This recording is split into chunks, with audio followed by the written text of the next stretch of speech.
Alrighty.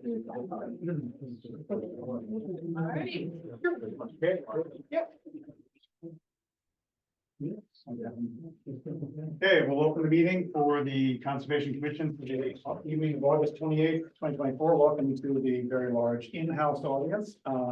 And those that are participating as members, as applicants.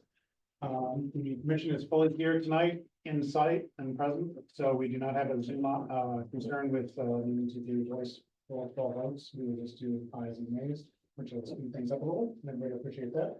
And we'll start with the first continued hearing, which is notice of intent off of Lake Street, Prospect Hill Village, which is the excuse me, construction of a 156 unit townhouse development, which will impact bordering vegetated wetland, bank, land, underwater bodies and waterways, bordering land subject to flooding and riverfront area.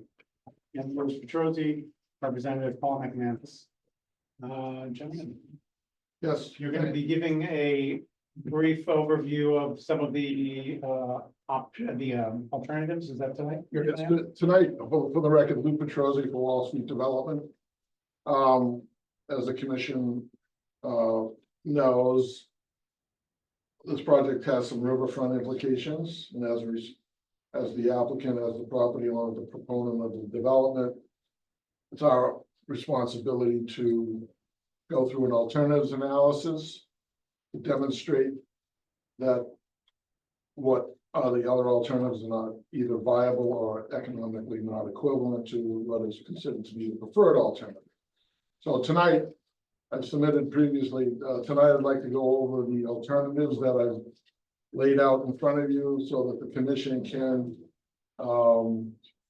offer suggestions or comments and hopefully work towards a final plan that we would proceed with filing the notice of intent. I also have with me tonight, the commission was concerned, or not concerned, but they were wondering about the impacts of the sewer installation up the railway and out to Blackmont Street. So we'll review that as well, so you can see the extent of what is impacts there are.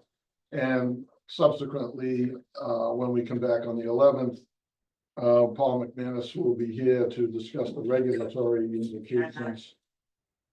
Excuse me? No, it's okay.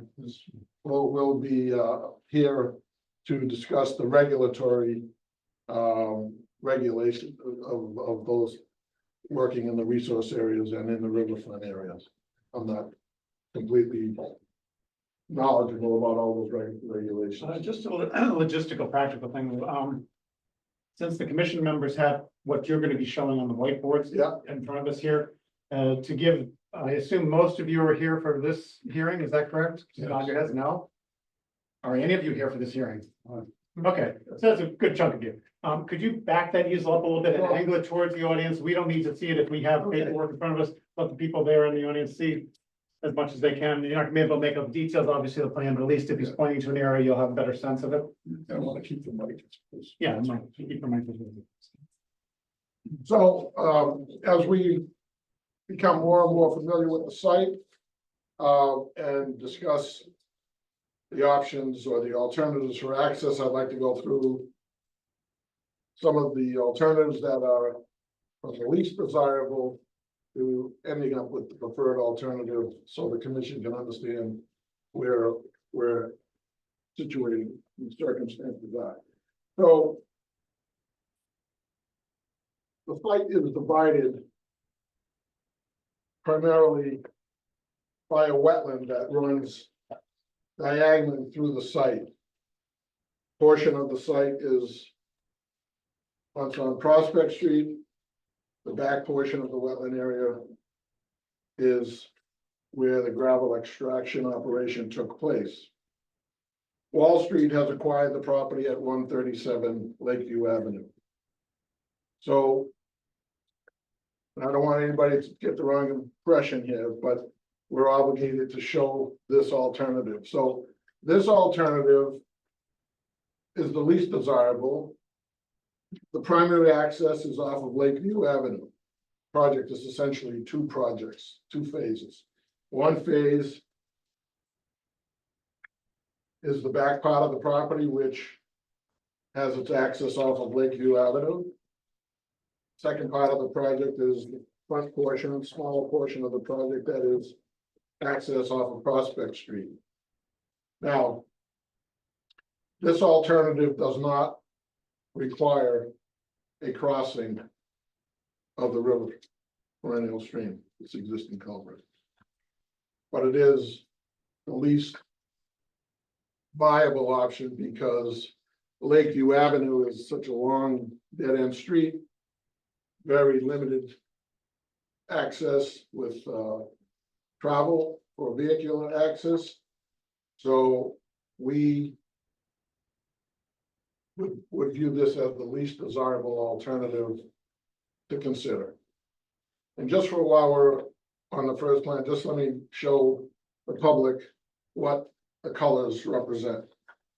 So this area shaded in purple is an area adjacent to the recycling center. The town has erected a fence on our property and has been stockpiling their recycled material on our property. So this area in purple is just to mark the area that is currently encroached on by the town. The second part of this is in orange here is the firing range of the Bellingham Police Department. And this also encroaches on our property by probably 50 to 100 feet. And you know, some of these things have implications for the other alternatives as we go further down the line. What's shown in red is the proposed sewer line out to Blackmar Street down the railway that we own.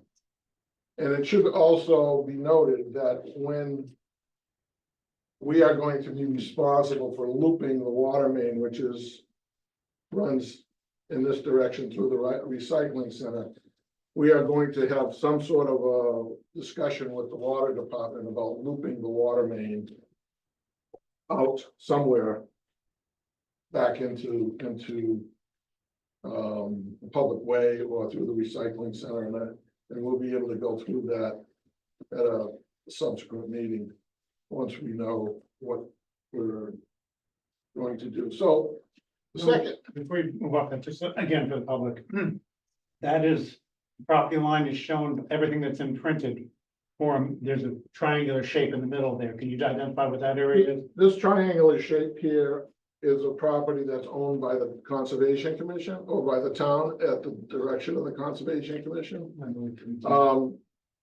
I'll show you here. It was originally part of the gravel operation, but somewhere down the line in the 70s, I think the owner conveyed it to the town for some consideration, and it's been in the town's ownership for many years. There is an access for pedestrian access to this site that's off of Lakeview Avenue, but I don't show it here on this plan.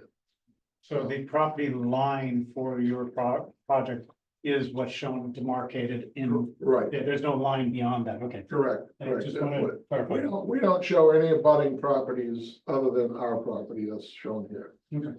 So like I said, the first option here shows access off of Lakeview Avenue. We all have had the conversations and know that that's not a viable alternative to consider, even though it doesn't require a crossing of the brook.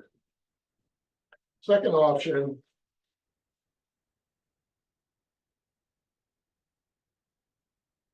would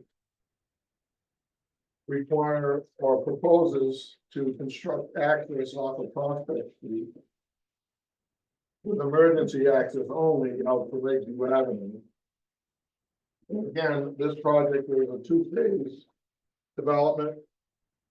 The back portion being one phase, the front portion being another phase. This phase obviously also does not require a crossing of the stream. But it does impact the firing range of Bellingham Police Department, so.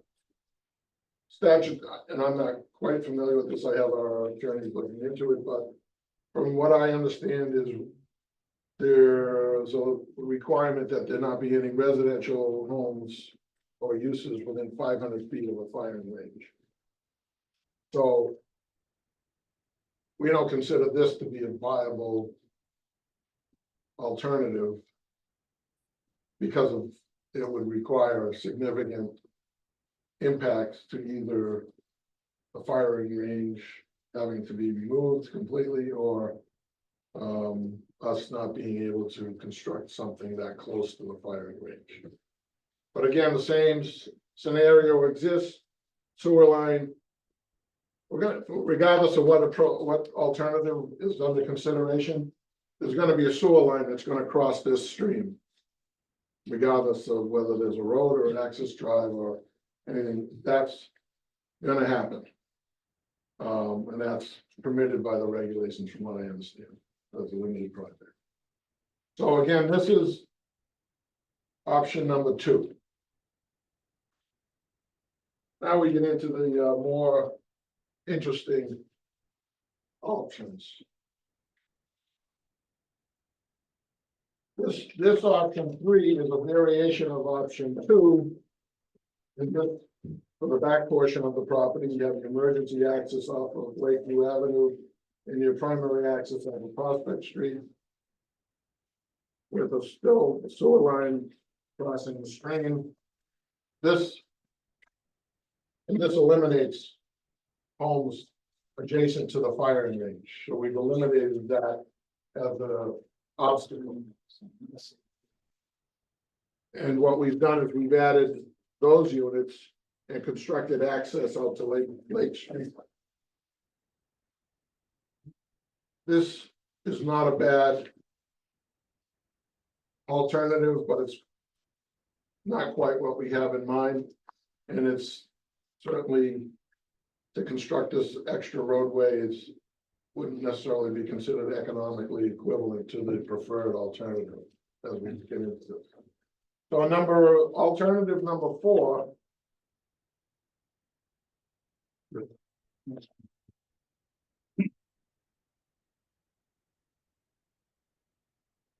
Alternative number 4 is similar to 3, except there's no through access out to Lakeview Avenue. There's a cul-de-sac, and no connection to Lake Street. Again, no crossing of the stream except for sewer and probably water. Sewer and water are going to probably cross that stream no matter what. Are these in order of your preference? These are in order of my elimination. Right, getting towards the one that's most desirable. I wasn't sure that you so are, and the question is this one we're- preferable to number 3? Yeah, we're going worst to best. Okay. So Is this there a reason that this one is better than number 3 well, it's just a question of, to you? no, I think, when we look at development of this nature and density, we look at public safety, access, emergency access. We think that having, as you'll see in preferred alternatives, we think that having multiple access points is the safest way to build development of this nature. So, as you'll see from the preferred, when we get down to the next couple, you'll see what they look like. Regardless, like I said, regardless of what we do, we're still going to be crossing this wetland, this stream. It's unavoidable. Sewer and water are definitely going to be coming across that stream. So now we get into variations of the previous. Again, we have 2 separate projects. This variation of number 4 provides a connection between the 2 cul-de-sacs that could either be considered emergency access or through access. We're having traffic studies done to document what we think is a viable situation. Again, you know, the firing range has some limiting aspects of what we're doing. Now,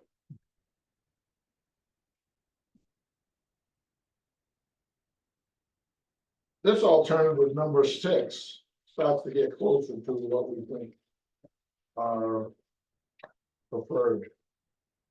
So in this alternative, we have the dual access points on Prospect Street, with the emergency access out to Lakeview Avenue.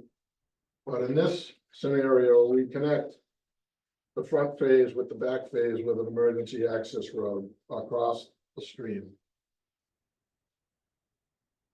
And we also have access proposed out to Lake Street.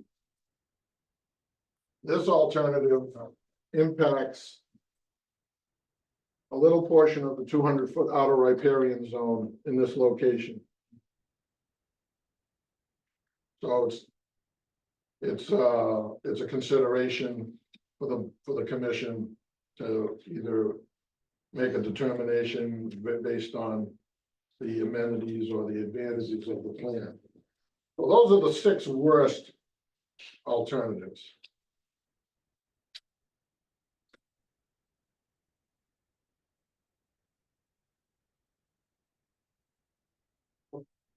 This is our preferred alternative, alternative A.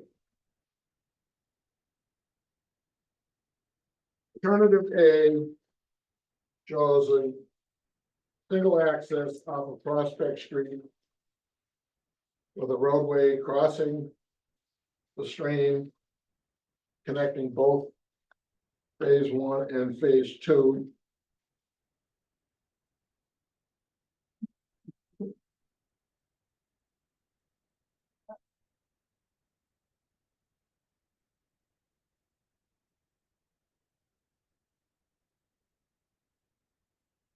And also connects the 2 cul-de-sacs going out to Lake Street. This is our preferred alternative. Eliminates the roadway along the recycling center and the firing range, and provides a crossing of the wetlands of the stream where the existing culvert is, and also limited encroachment into the 200-foot riparian zone, which is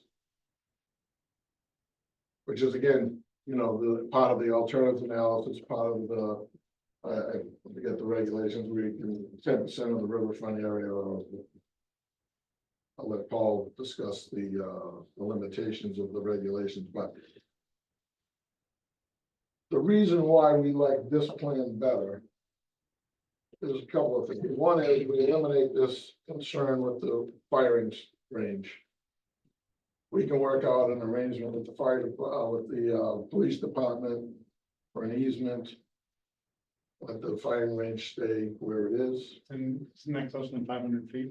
Oh, there's no homes in this area. No, but the end of that. Well, some of this will change, obviously. So it could change, the plan could change. Some of the units could change. Right now, we're trying to pin down a roadway network that is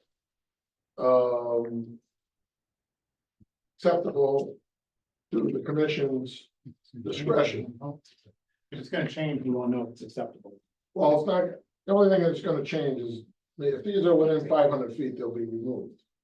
But the roadway network itself is not gonna change. Part of the roadway network, I mean, it's a stub, but it is a portion of it. Right, but Okay. for all intents and purposes, it's not a throwaway location, but it is a location that has some flexibility to it. So those are our alternatives. Now, I don't know if you folks are aware of the history of the site per se.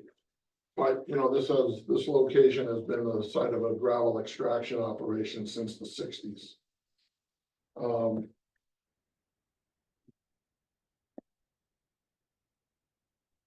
So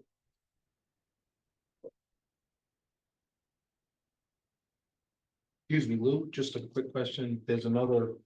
Yeah, that's alternative B. You wanna look at alternative B? Yeah. Alternative B is not bad either. But the difference between alternative B and alternative A is that there is no access to Lake Street. And all of the other essential elements are the same, the firing range needs to, work out the details for that.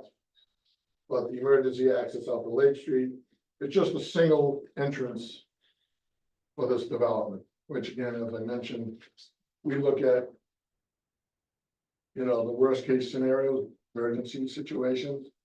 We would prefer to have multiple access points in the event of an emergency.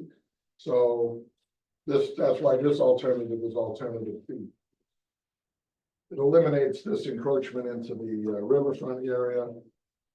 But it does provide for access over the stream that's where the existing crossing is, or the existing culvert is.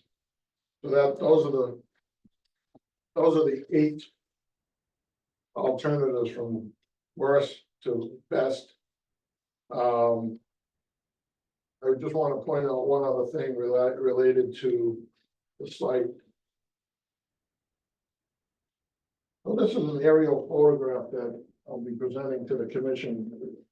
I just hustled it along.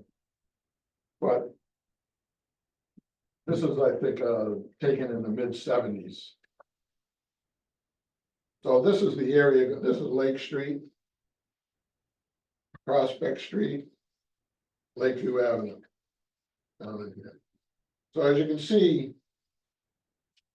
a good portion of this area that is now considered part of the riverfront area has been stripped of its topsoil. And the implication being that if the topsoil isn't there, it's considered degraded riverfront, which is then Could you speak considered, up, please? it's considered degraded riverfront, which in turn can be reused as part of the development. So what you see highlighted in the red here is the 200-foot riparian zone. So all of this area right in here, which is inside the 200-foot riverfront, that's gonna be, it's presumed that it's gonna be degraded in some fashion. You're going to present it that way, whether it will be. Yeah, well, again, whether it will the be facts are the facts, accepted that way, we'll see. the evidence is the evidence. I'm just, This was in the 70s, about 50 years ago. could be, yeah, in the mid-70s, yeah. Yeah, so, but again, we've had this discussion about the graded areas on the previous submission. So I'm sure we'll have another, nice conversation about that, the graded area as well. What's your estimate on how much of that land is degraded within the area? Oh, I have no idea. 30%, 40%? We're in here, or? in Yeah, here? yeah. Not, Inside the not riverfront? all, well, I don't know where the riverfront, I mean, I know the land, but I don't know where the riverfront is relative to that picture. The 100, which are highlighted in red. Yeah. That's the okay. river, that's the 200 foot from the river on both sides. There's a Right, river on this okay. side, there's a river on that side. So, So relatively, it's a, small, less than 50%. I'm just trying to of understand. the riverfront area, Mhm. yeah, it could be. Again, I'll put some calculations. Yeah. The first objective would be to go out there and test or Mm-hmm. do the studies to demonstrate whether or not it's actually considered degraded. Okay, that's not up to me to decide. That's between the peer reviewer and our consultant. Will go out there and it is what it is. If it's not degraded, it's not degraded, A lot of times, this is a second growth of vegetation that's there. So some people that have it interpreted different ways. We've had different, projects with different outcomes relative to that kind of scenario. So I just thought, again, we'll have more information on that as we go forward. I only bring that up because, the roadway is in this area right in here and it crosses this riverfront area by maybe a couple of thousand square feet. So that may become an important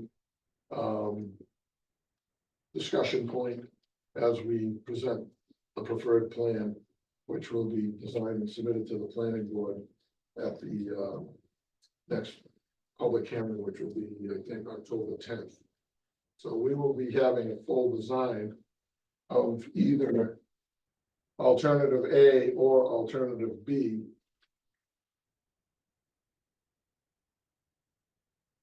And that will be our submission, and then we'll let the chips go where they're gonna go at that point. So the second, so I don't know if you have any other questions regarding this before I move on to the commission members, questions? No, just. No? Steve? You good? Okay, the next thing, the commission wanted to, we plan on filing an amended notice of intent to include the sewer crossing, so. We just recently filed some plans with, Hannah to show the sewer line is proposed to connect development. So starting at Cross Street, the pumping station at Cross Street. We've surveyed the entire road network.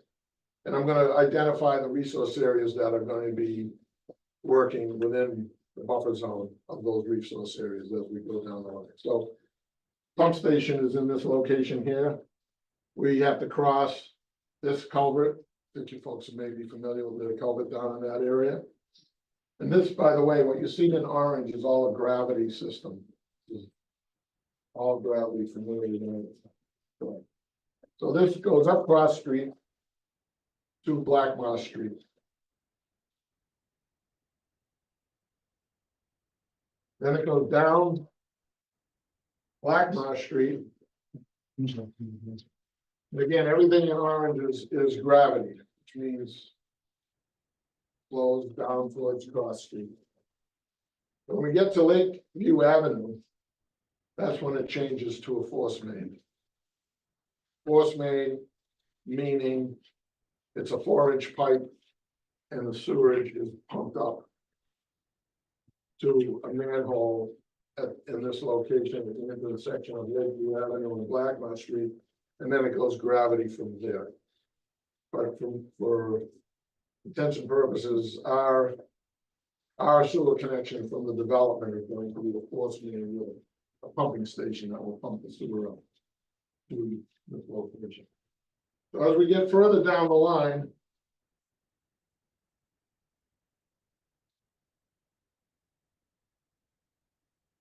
we start to encounter the resource areas along the railway. Yeah.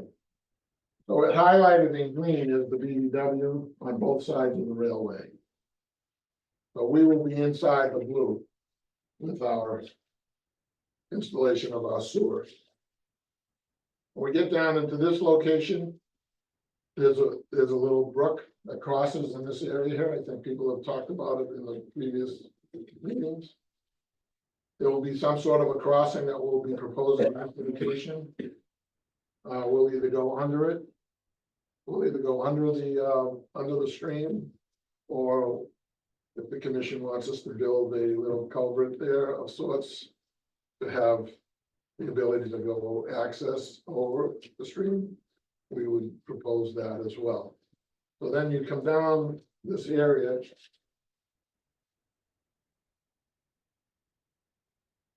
As you get closer to the development, again, the blue is upland railway, the green is the BBW, the pink is the top of the bank, as I would say, of the river. So then the riverfront area this whole thing is within the riverfront area. We'll be working in that area, but there's very little impact to BBWs except for this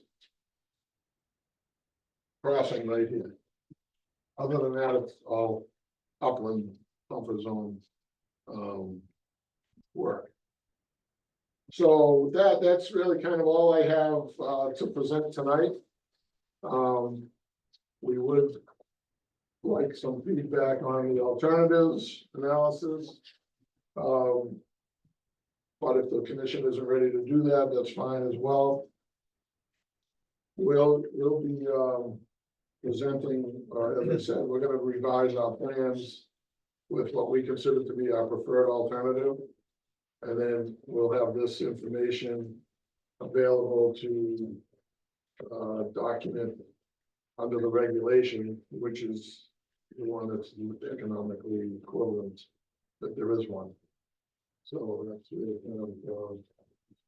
really kind of like the process is going to be going forward. Any members have any initial questions? Yes. 4-inch. It's a typical, I'm not designing it, but whether it's a 4-inch or 2-inch or the 4 or 6-inch. One house has a 4-inch. Well, again, if it needs to be something bigger than that, I'm not an engineer, so I don't really know, but. That's typically what you would put in for force main, because it's, it's grinded up, it's not like it's, typical sewer, I understand. so. I did see a 4-inch at the school. I was surprised. So, Yeah, most force mains are 4-inch. If they're just single family homes, you can do a 2-inch. Depends on the pump and the mechanism in the pump as to what, I mean, these things get ground up like it's puree, I mean. Go there, but I mean, it does produce a product that is very liquidy. 144 to 156 units, it seems to be the range, is that right, though? Yeah, I didn't really, we didn't do the alternatives based on the units, that we're gonna have a discussion No, about. I'm just getting an idea of the quantity since we're talking about sewerage. Yeah, so it's in that range. We're gonna have some discussions about the roadway network is not necessarily gonna change depending on the density. But as I've mentioned in the past, a lot of the things that we're doing, for example, running the sewer line out to Lakeview Avenue to Blackmar Street offers the opportunity to connect all of these homes that are on the side streets, Bertine and all the other streets that are up high on the hill, to eventually, the town can eventually offer sewer, because they would be able to connect into this main. So density has an impact economically because of, some things that we can afford to do and offer to the town as amenities or benefits of the development. And then there's other things that if the density gets reduced too low, we can do on-site septic systems here too. Up to 10,000 gallons, we can do 3 of them and have the same equivalent density. So we're trying to balance that. We think providing sewer, the looping of the water main, which will be a topic of our conversation at the next meeting. We think those are very good benefits that the town may be interested in pursuing. We also, Hannah and I and Rob, we met last week and we talked a little bit about the land that's owned by the Conservation Commission and the possibility of adding walking trails and other amenities inside that area there for the benefit of the public. It's my understanding that many people go in there and walk quite a bit. There's a lot of cot roads and other things in there. That's another thing that could come out of the process here with, it'd be both an amenity for our development as well as for the general public. So these are things that get thrown on the table as part of the approval process. But I think these were so when we file our amendment to the notice of intent, these plans will be part of that plan set. So you'll have a revised set of plans with our preferred alternative, and you'll have the sewer plan and profile as, let's call them supplemental sheets to that application, so that the whole package can be reviewed by your peer reviewer and the impacts can be discussed. But there really isn't Other than that small crossing, there really isn't any impacts to the resource areas other than working the buffer zone. Throughout the whole place. Can you go back to one of the site plans we do have an alternative? I just want to look at the overall sewer line where it comes in, anything that shows that. Sure. There you go, that Yeah. was fine. So the town-owned property, the clear triangle in the middle, how close to the line are you with the sewer line? Are you on it, over it, next to it? Well, it's a 40-foot right of way, so we're in the middle of it. Obviously, we have to work within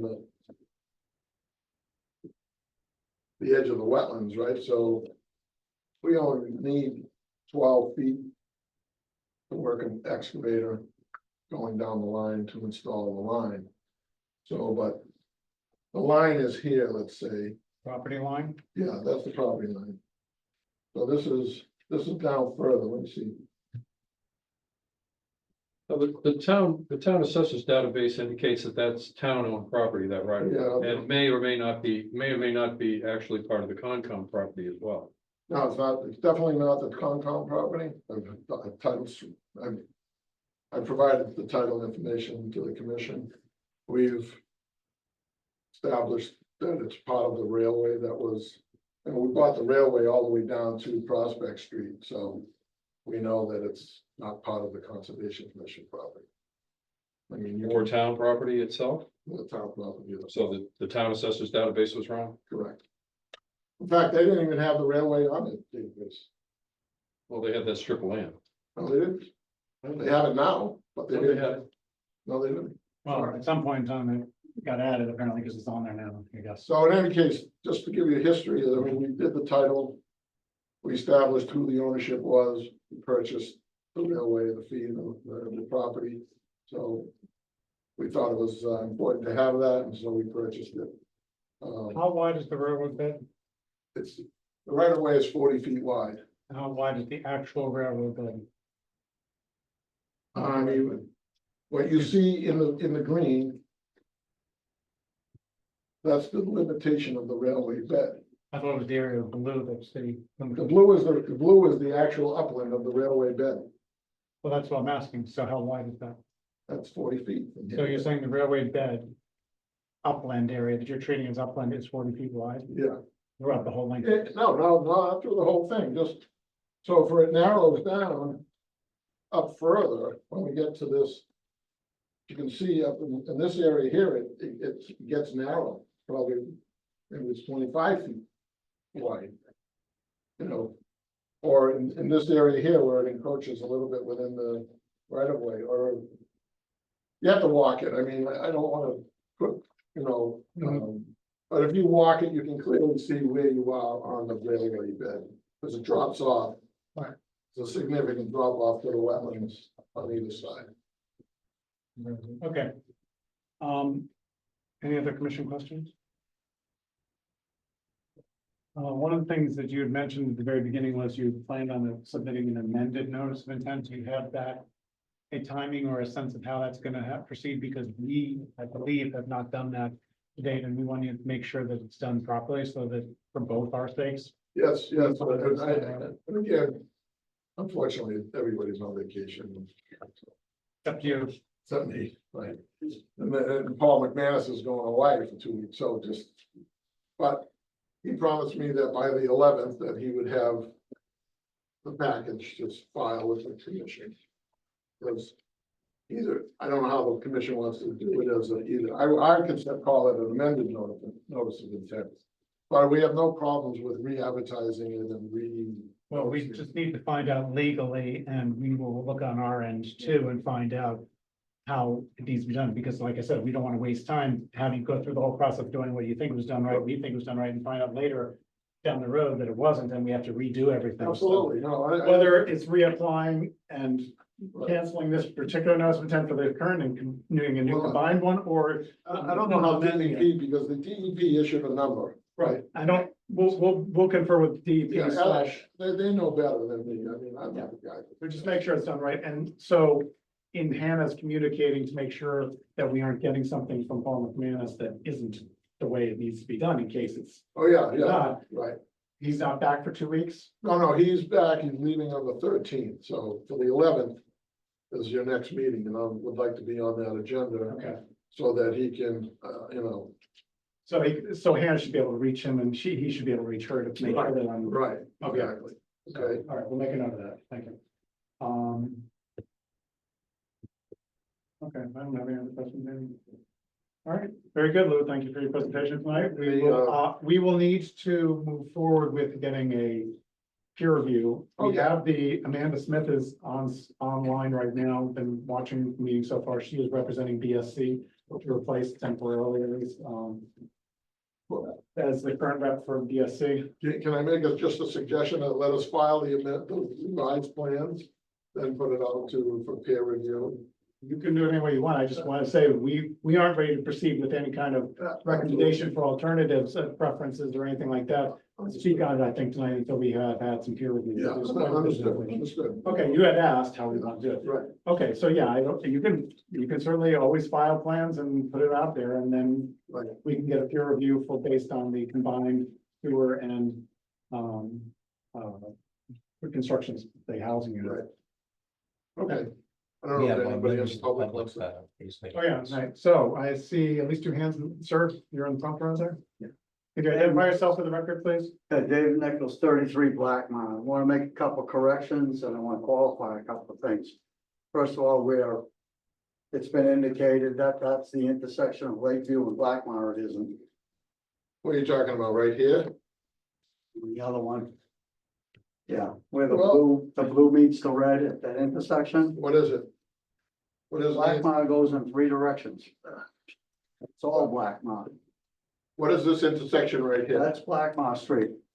Is this Lakeview Avenue or no? No, that's Blackmont Okay, Street. so we'll just relabel it then. According to the records, Well, it I shows. live it's there, I'm Lakeview telling you, Avenue. it's Blackmont Street. Okay, And down, if you follow the blue down to where your finger is, my house is right there. right, over here. As far as the width of the railroad bed, there's just enough width to drive a vehicle down there.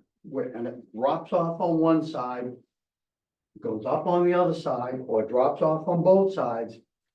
Or if it is level, it's all swamp and the railroad bed is just about that far off the water table, okay? So it's not 40 feet wide. There's no way, no how. We're not gonna discuss it, just you made your point, sir. Go Okay. ahead. Move All on, right. please. Thanks. And then as far as the sewer line going through there, you've got mature trees. I'm talking big mature trees. I'm hesitant to call them old growth because I'm not qualified to do that, but they're substantial. If you look at the crown of a tree, the root system is almost as big as the crown when you get into these big trees. So if you were to dig a sewer line or dig an access trench big enough to put a sewer line, water line, any line down there, even with the trench blocks, you got the trench blocks, which is what they encase it with while you're in there, so it doesn't cave in. And a man is gonna cave in on the wet side. You take all the trees out, all those roots aren't gonna hold the water and they're not gonna hold the soil. You're gonna lose the whole thing, it's gonna collapse. I'm retired from the building industry. I do know a little bit about this. The other thing that I want to point out is all week, I assume you people know, but I don't know. Since Monday, there's been a fiasco going on at the pumping station on Cross Street. They're still there. When I just drove up here tonight, they're still pumping with trucks out of that pumping station, and they're up at Cross and Center Street pumping as well, trying to avoid it from going down there. I don't know the details of what's going on, but I know when they're putting lime all over the street and they're pumping in multiple locations, you got a pretty big problem going on. And the concept of adding anything to that is very concerning to me. And to everyone, I believe. Mhm. Thank you. That we will, as part of the peer review, in combination with the planning board. The Conservation Commission usually uses the same peer reviewer, or they'll use 2 different peer reviewers perhaps. But one of the aspects that the planning board looks at is things like the sewer line with engineering expertise. So this is something that will be reviewed thoroughly if it hasn't already started to be by the planning board. but thank you for your observations. It's helpful to know somebody that's on site and knows what's going on. Michael, Yes. can I ask this gentleman Sure. one question? Sure.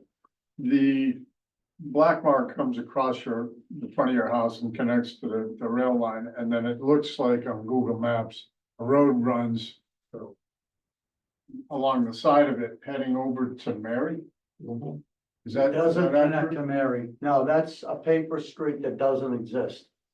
Okay, If you're talking down right at my house, is that what you're talking about? yeah, you'd come up Blackmar from Lakeview, and you could almost hang a left turn at your corner. It's so complicated that it's hard to explain and know that we're on the same, let me start. If we start at Cross Street, you and Blackmar Street, it goes straight past that intersection and becomes where the blue tape is. At about the end of the blue tape is where my house is, and there's a gate, because that is the old railroad bed, but it was used as a gravel haul road when Barney owned it many years ago. That offshoot at the beginning of the tape is still Blackmar Street, which I know a street can't go three directions, but it does. This is Bellingham. It goes over, and there's 1, 2, 3, I believe 4 houses along there. And then it takes that hard corner right at the lake and runs along the lake. It becomes Lakeview just before that next corner that's not shown on that map. It's also, it is shown on the, if you look at the TV screen, so you can see it. Thanks, Hannah.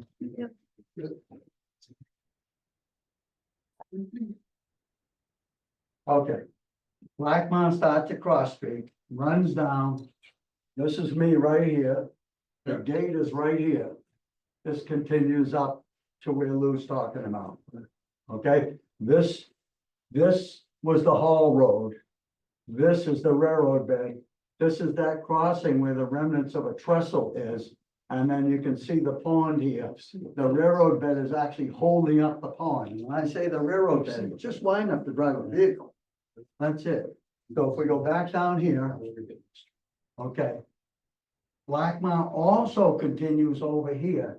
And I'm not positive exactly, but I know it's not splitting the corner. Blackmount ends somewhere about right here. The And that intersection becomes at Lakeview. your property, just the intersection at your property that runs up beside Down your here. house, where does that go? Does That's a that end? paper street, doesn't go anywhere. That's what I It's- wanted. Thank you, that helps. That Steve, answers the Steve's question. That's what I want to make sure we weren't confusing this and this, and Okay, Thank you. these are all were paper streets years ago that don't exist.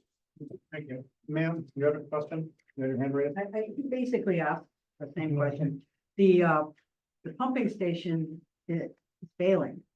And I was under the impression it was only, gonna be used for the new houses that they're building from South Main to Cross Street.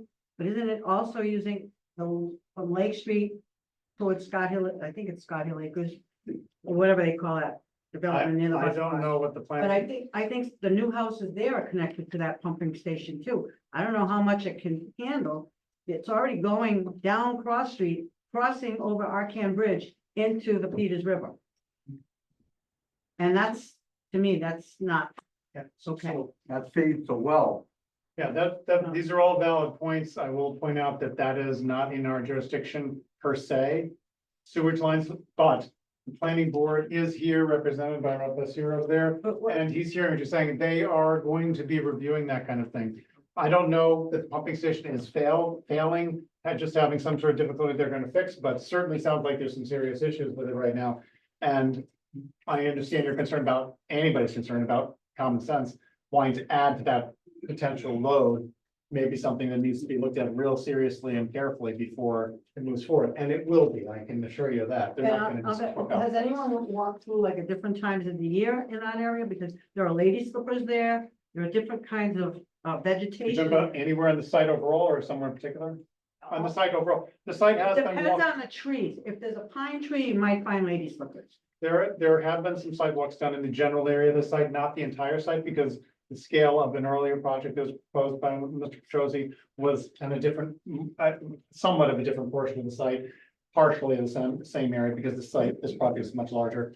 But some of the sites have been walked by commission members in the past, yes, and would be again as part of this, probably multiple site walks. If you walk at different times, there's different flooding. Right, we're aware of that. All right, Yes, thank you. That's good point. Sir, yes, go ahead. Hi, I'm Ivershi, 525 Lake Street. I just had a question about the roadway network, and this may be the wrong venue for it, but I think all of them rely heavily or entirely on access on Prospect Street. From what I understand, the town of Franklin was opposing that access. Has that changed? Just a clarifying question.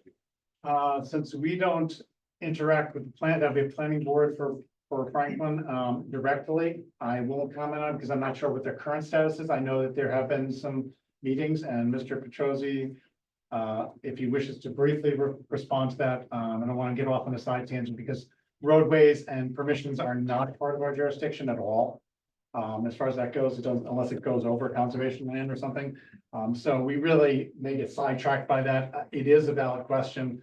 And, if Mr. Petrosi wants to just quickly, yes or no, and they have an issue, he may not be able to, he may be in the middle of some issues that with Franklin that prevent him. But if you don't have anything to add, okay. Nothing to add on that. So, yeah, I'll defer that. It's a planning board question more, so if you want to direct that to the planning board perhaps, okay? I don't want to misspeak. Anybody else that from the audience here have a question or need something clarified, sir? When we were 289 Lake Street, that photograph, before the next meeting, maybe you should get an updated one, not a 50-year-old picture. Well, no, I understand what you're saying. I have photographs that go back from the seventies to the 2018. So I would get one from 2024. I don't know if you've been at some of the other meetings, I did have those. We got that We meeting? went to everyone. I don't Oh, recall. that's good. So why didn't we bring one of those instead of a 50-year-old picture?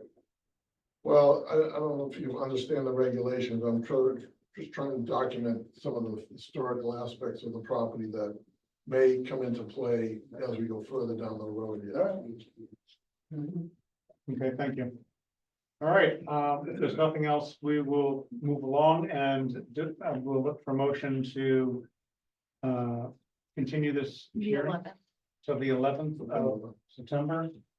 Neil's making the motion? No, I have a, yes, All right. I'm not gonna be here on the 11th, All right, so, I have a sixth sense that this may drag on for a while. Just through the normal process, and I don't want to miss a meeting so early and run afoul of Mullen. correct. So, yeah, there's a, Just want to keep. Would I Paul just be wanna- available for the second meeting of September? Because the plans won't change until October anyways, right? When's the second meeting in September? 20. 25th?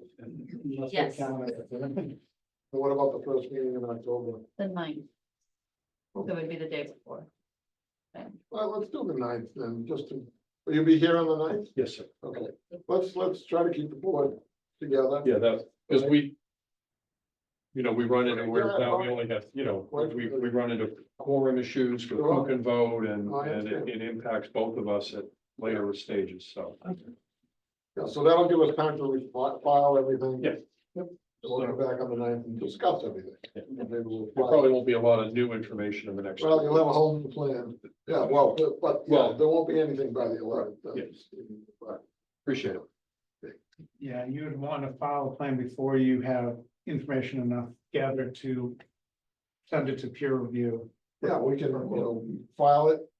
Yeah. And do the proposal with peer review at the same time. If, I don't know. when you give me, you said September 11th, yeah. if you give me the full thing and you're like, this is it, I Right. can send it to Amanda, because we know we're gonna use her, so. Right, Yeah, fine. that would facilitate saving a couple of weeks and of Absolutely. Yeah, no, we can. processing just to then get peer review, because we won't be making much progress until we get some peer review done. Sure, appreciate Okay. that. All right, good. Then I will accept the motion to continue this hearing to the evening of October 9th at 7 PM. So moved. Second. Thank you, Don. Seconded. Any other discussion? Can I make one point? I have so many copies because of Lou, so if the people are super interested, I can give some copies away. They're just gonna go into recycling. I have some additional. And I'll bring them outside. Yes, So you so can continue. as soon as we finish with this hearing, anybody that wants to leave, we'll take a brief break, because there may be some people who don't want to hang around, that's fine. And Lou and or Hannah can get you some copies of all of it. So we have first and second discussion. Take just a voice vote, all in favor? Aye. Opposed? Unanimous vote, thank you. Great, thank you very much. Appreciate it. Okay, we'll take a 2-minute recess if anybody wants to leave, if feel free. Could I bring up a very brief point? Sure, Paul. My name is Paul Peter. I live on Roberta Lane. And I got a public hearing notice for me to show up. My neighbor's putting in a septic system. Right, that's gonna be the one of the next items on the agenda in a couple minutes. Okay. Yeah, so you haven't missed it yet. We'll get to I it. don't Thank think you. I'm the only show in town, do you? Alright. We're just gonna take a break for a minute.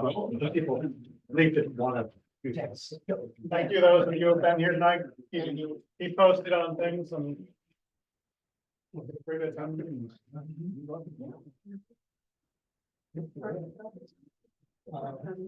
Yeah.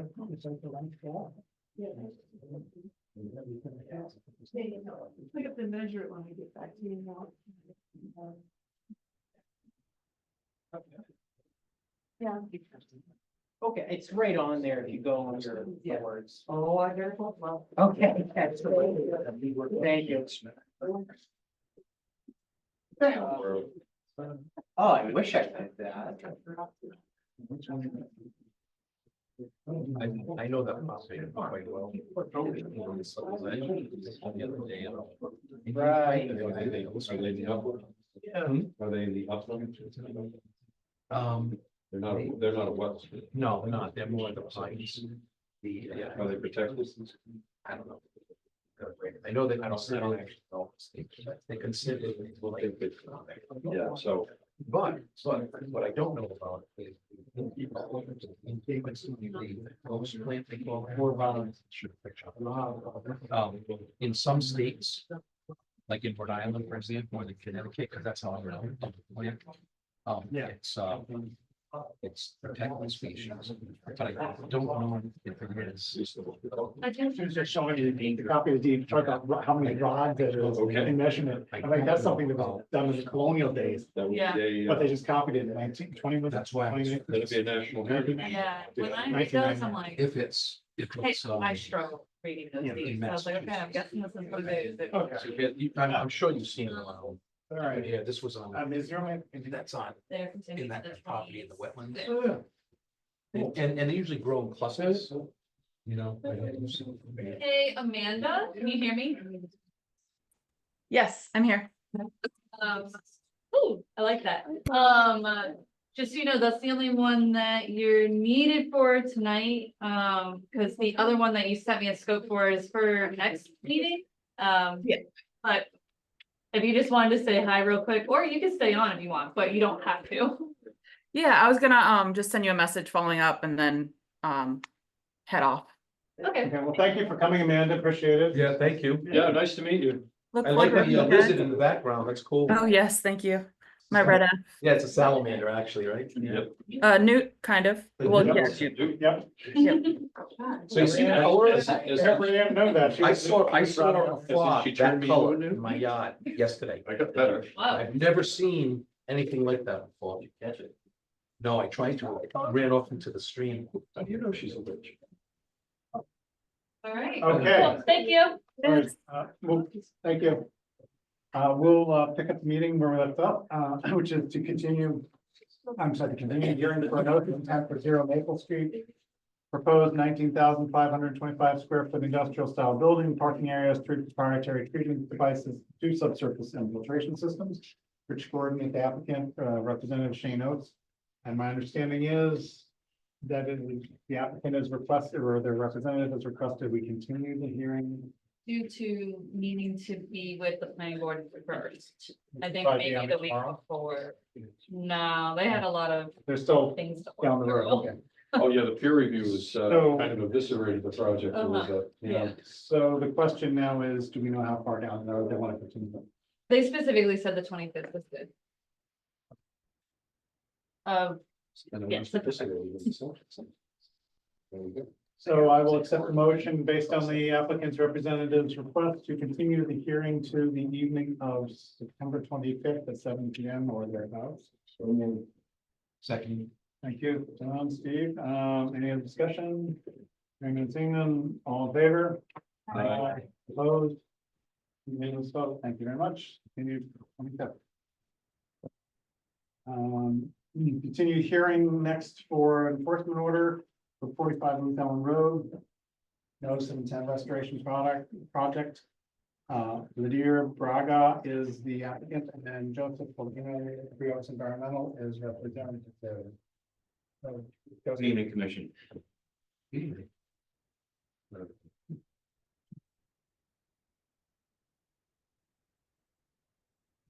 I represent Mr. Lydia Braga, 45 New Ellen Road, New Ellen Drive. And I submitted a notice of intent, after the fact notice of intent for the construction of well, for the, I guess, construction of a trellis, a grape trellis, trellis to grow grapes. It's within roughly 20 feet of an existing stream, about 15 feet from an estimated bordering vegetated, boundary of bordering vegetated wetlands. There a tree stand involved as well. I saw that in the information. Yeah, the tree stand was constructed, I think, 5 or 6 years ago. So not to construct anything more with that.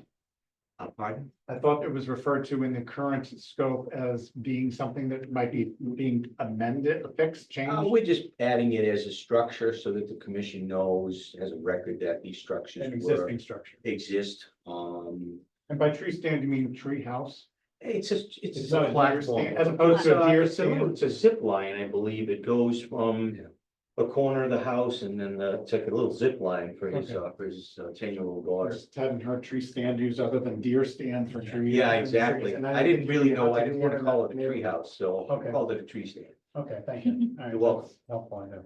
So, he was given an enforcement order, I believe in, late spring perhaps, or early spring.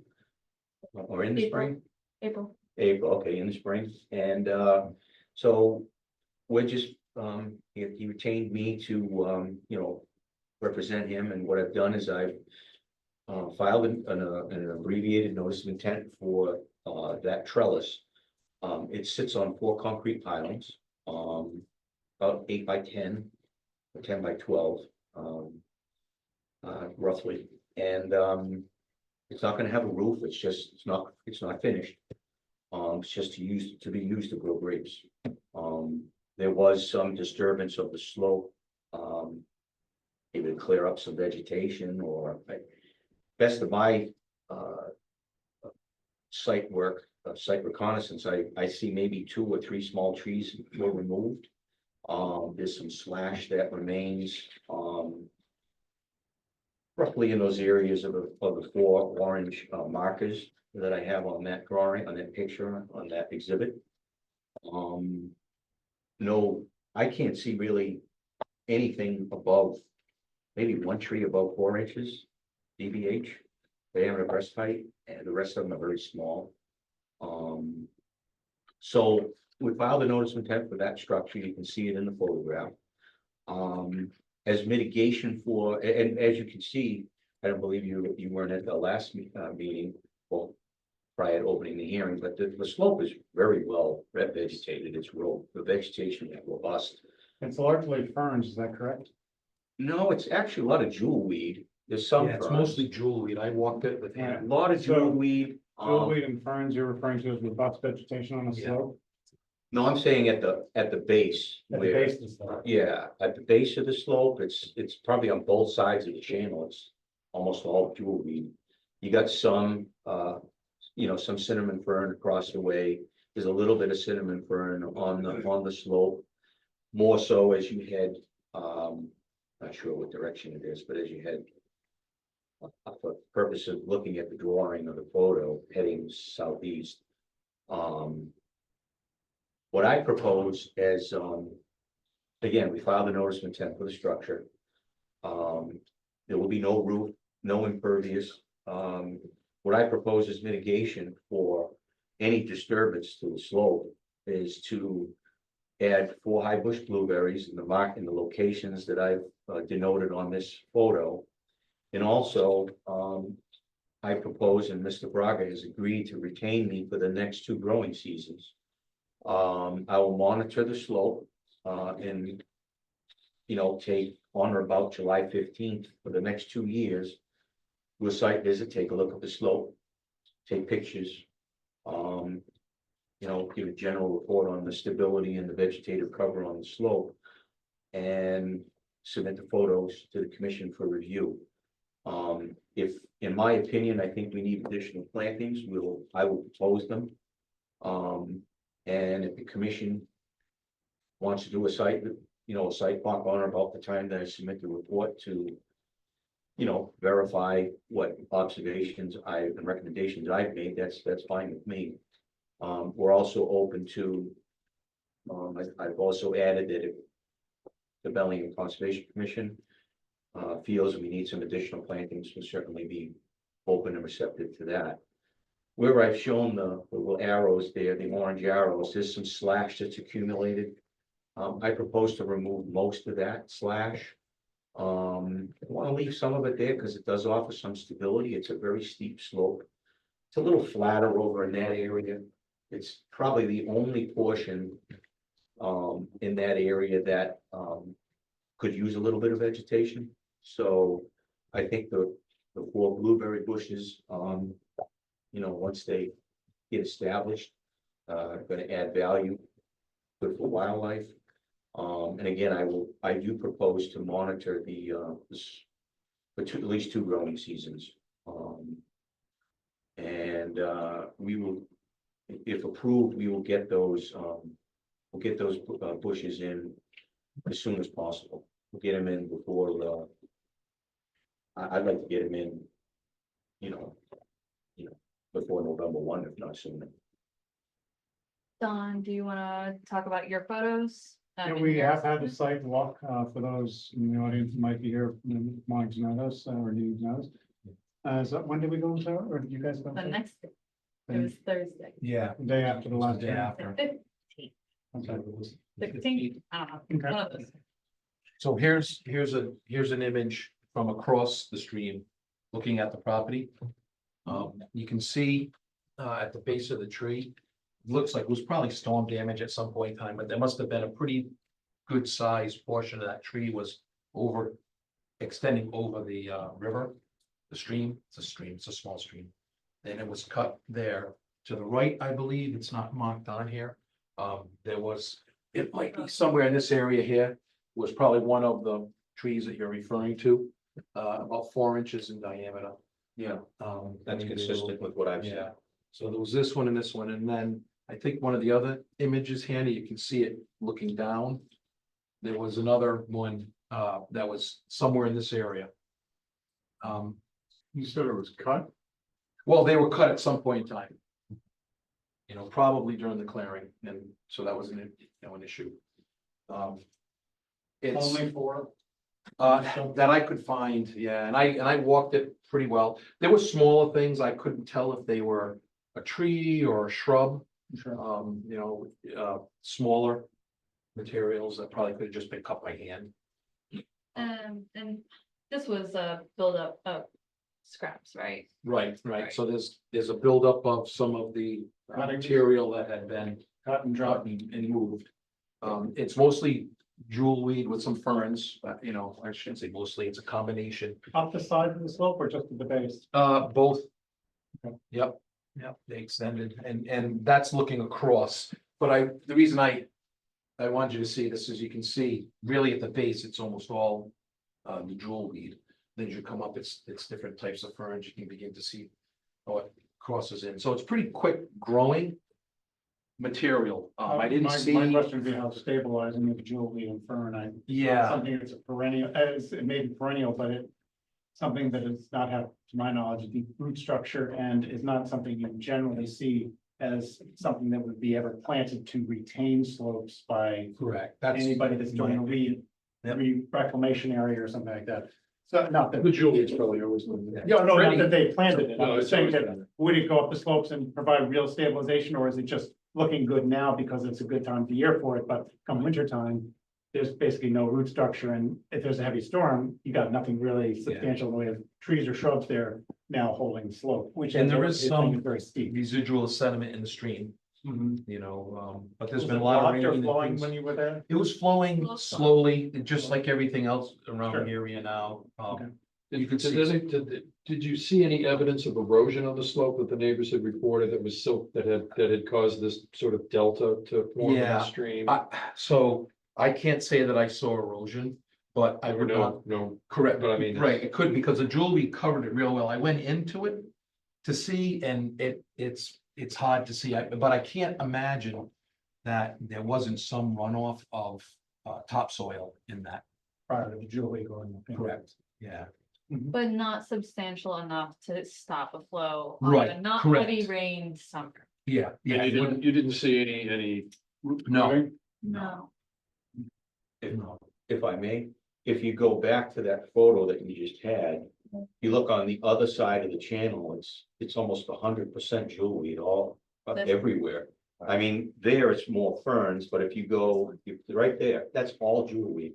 Right, And that has not been touched. but that's also flat, it's more of a. Well, but what I'm saying is that the vegetation is pretty much the same there as it is on the side of the channel where Yep. Mr. Braga's property is, so to say that. I mean, I don't think it's fair to say that jewelweed is sort of come in and taken over because it had an opportunity. I think it was always there. Because clearly that vegetation on the other side is, What was clear cut and piled up behind that tree that's about out in the top right of the picture there? Was that jewelweed, or was that trees and branches and shrub, limbs and so forth? It was branches. Yeah, they were Branches, branches, okay. So- there weren't. So if that was cuttings, we don't know that for sure, if that were used, deposited there as part of the clear cutting that took place, or the cutting of the slope, I won't say clear cutting per se, because a few things are left, I guess. yeah, But, that when the slope was cleared previously, I would just add that in my opinion, some of the slash is fresh. Some of the stuff has been there for a while, so it's not entirely, all the slash that's there. You know, I don't know if I could say 50-50. I don't know if I could say 60-40, but there's some new material, new branches.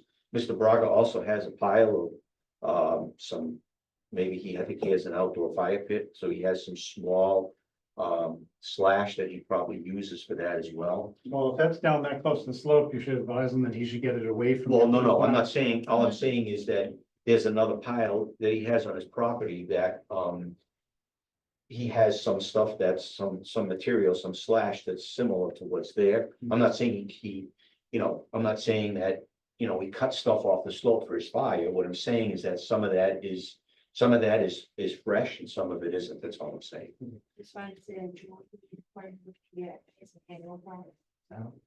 No guarantee it'll be there next year necessarily.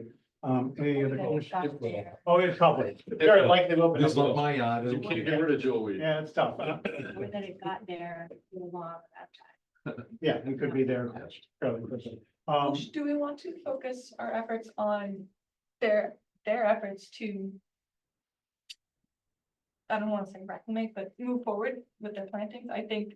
I think the first thing we need to do is establish within the 25-foot do not disturb area of a wetlands. If this is an intermittent stream, or has it been verified that this is on any kind of I think it's. mapping system? Oh, yeah, Recognized stream? Okay, it's on.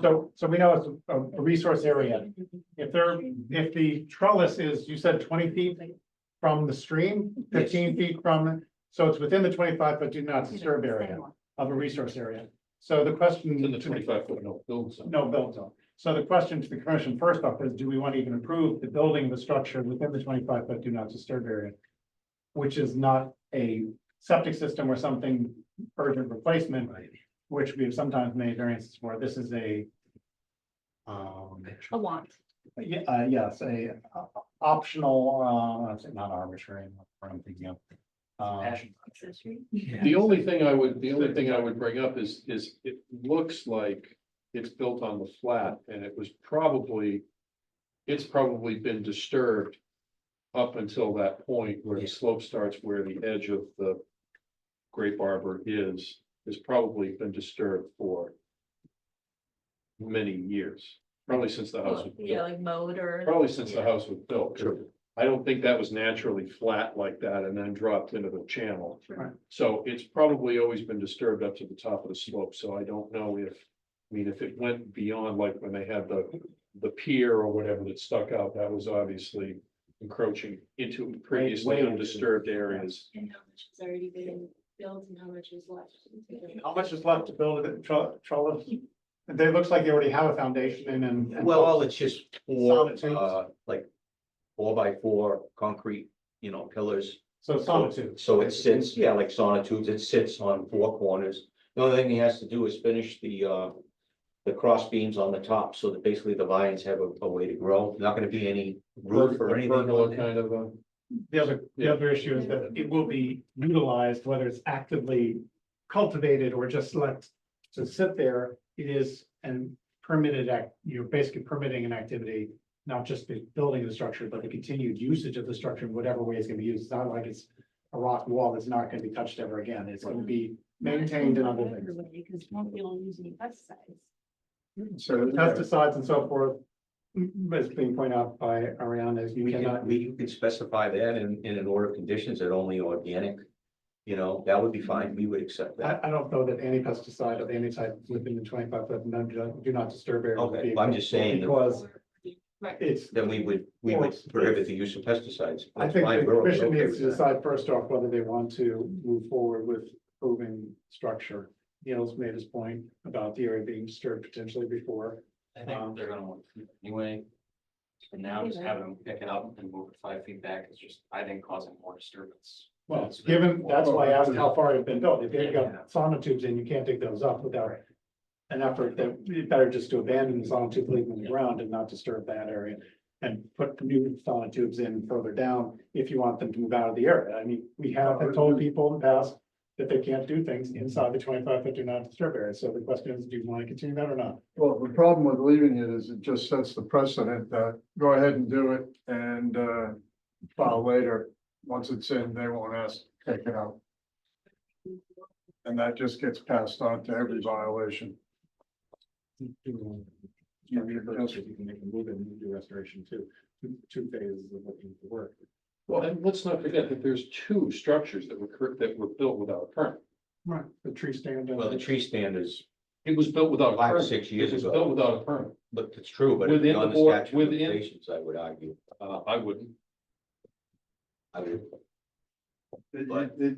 You're just simply arguing the fact you didn't get caught in time. well, I look at it, Is I that look your at it, I would, professional And what is the statute of limitations for building in a protected, well, I, within the 100 foot I buffer zone? can't speak for the town bylaw, but I can speak from my previous experience that if any violation that's more than 3 years old is beyond the statute of limitations, we couldn't pursue it. So as a show of good faith, I just added the tree stand so that as a show of good faith on my client's behalf, that we're adding the structure, and to the notice of intent. And I just thought, I thought it was the right thing to do. Let me Just to ask be you open another, and upfront. another question for information purposes. What is the area, the property that was cut on the slope? How much What area is the square on the footage slope? approximately? Do you know with the back boundary of the property? Do you have a map or anything that indicates that? I You're talking do, about restoration of putting in 4 blueberry bushes in an area that you're not specifying how big the area is. My point is, you need to specify how big the area is that you're proposing 4 and only 4 bushes be put into. If it's 400 square feet, that's one thing. If it's 4,000 square feet, that's another. I'm sure it's not 4,000, but no, I I think needed a scope and Does you the don't have that. floor relate to the 4 trees that were cut down? I mean, yeah, I don't think there was any disturbance to, any grading or any moving of earth. I No, think I'm not. if he did I'm not- anything, it was just some, I just want to know the scope of the site that was disturbed. Do you know the scope of it, the measurement? The area that's I disturbed. think I called it less than 200 square feet. So you did a measurement?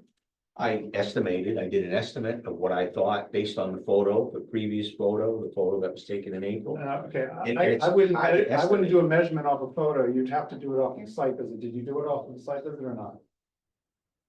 I walked the site and it's very difficult to estimate how much of that area was disturbed when it's almost fully covered and it's vegetatively covered. Could you ask the property owner to identify how big an area they cut? They were the ones that did it. He showed me, areas where he cut some trees and a little bit of brush. Okay, he doesn't know, obviously, so we have to figure that out. Okay, I said it was less than 200 square feet.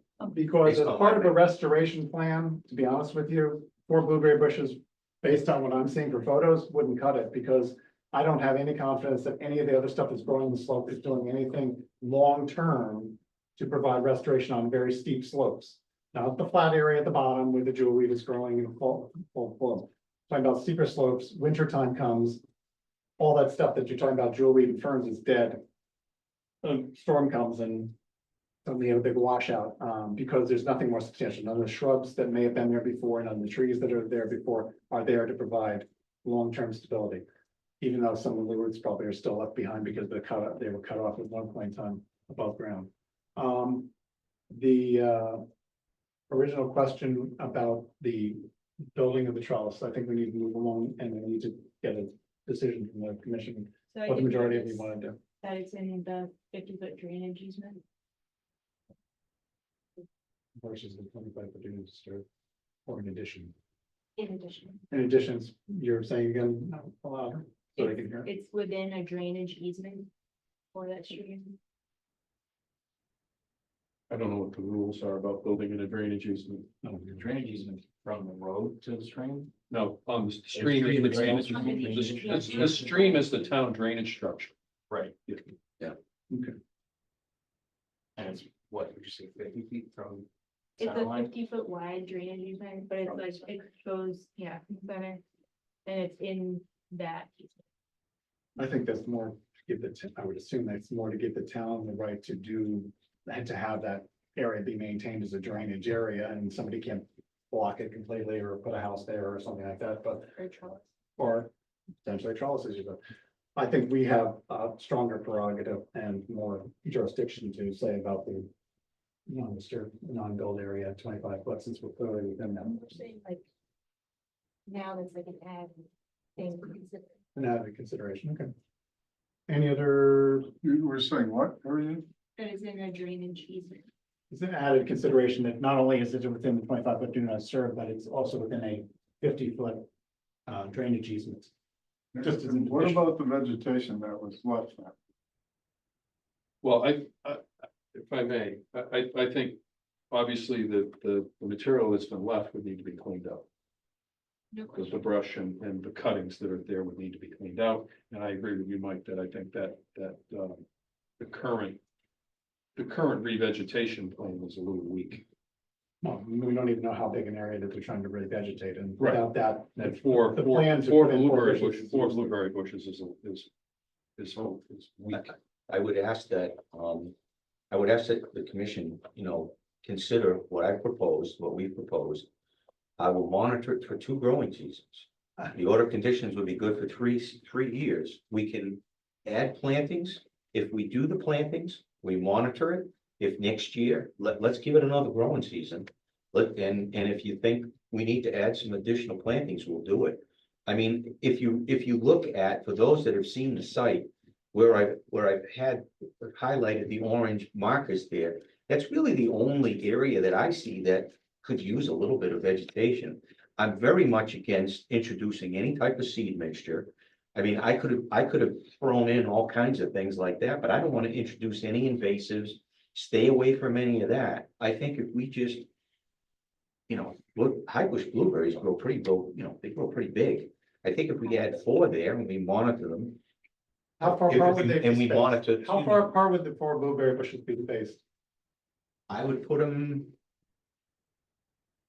every 4 or 5 feet apart. So that's about 16 feet. To Yeah, 20 put feet. 4 over. 16 think I to walked 20 it feet off. out of an area that you can't identify, you say might be a couple hundred square feet. And it's long and narrow, so Well, it's not square. I don't think that what we're saying, I believe the commission is saying is your plan for revegetation. Aside from the fact that the area has been impacted illegally because it's not in compliance with staying outside the 25-foot do not disturb area, which we have to decide if we still haven't made a decision on that. But the revegetation plan, I think, is lacking. I'm tempted to just say we would have to have a wetland scientist provide a peer review potentially, and sounds extreme, but lacking to provide a plan, a solid plan that we would back by seeing what they propose and their expertise for a real restorative planting plan, whatever it is, shrubs, bushes, high bush blueberries, whatever, in the quantities, the locations, the types of plants that would provide the stabilization that is now lacking because the area was clear cut.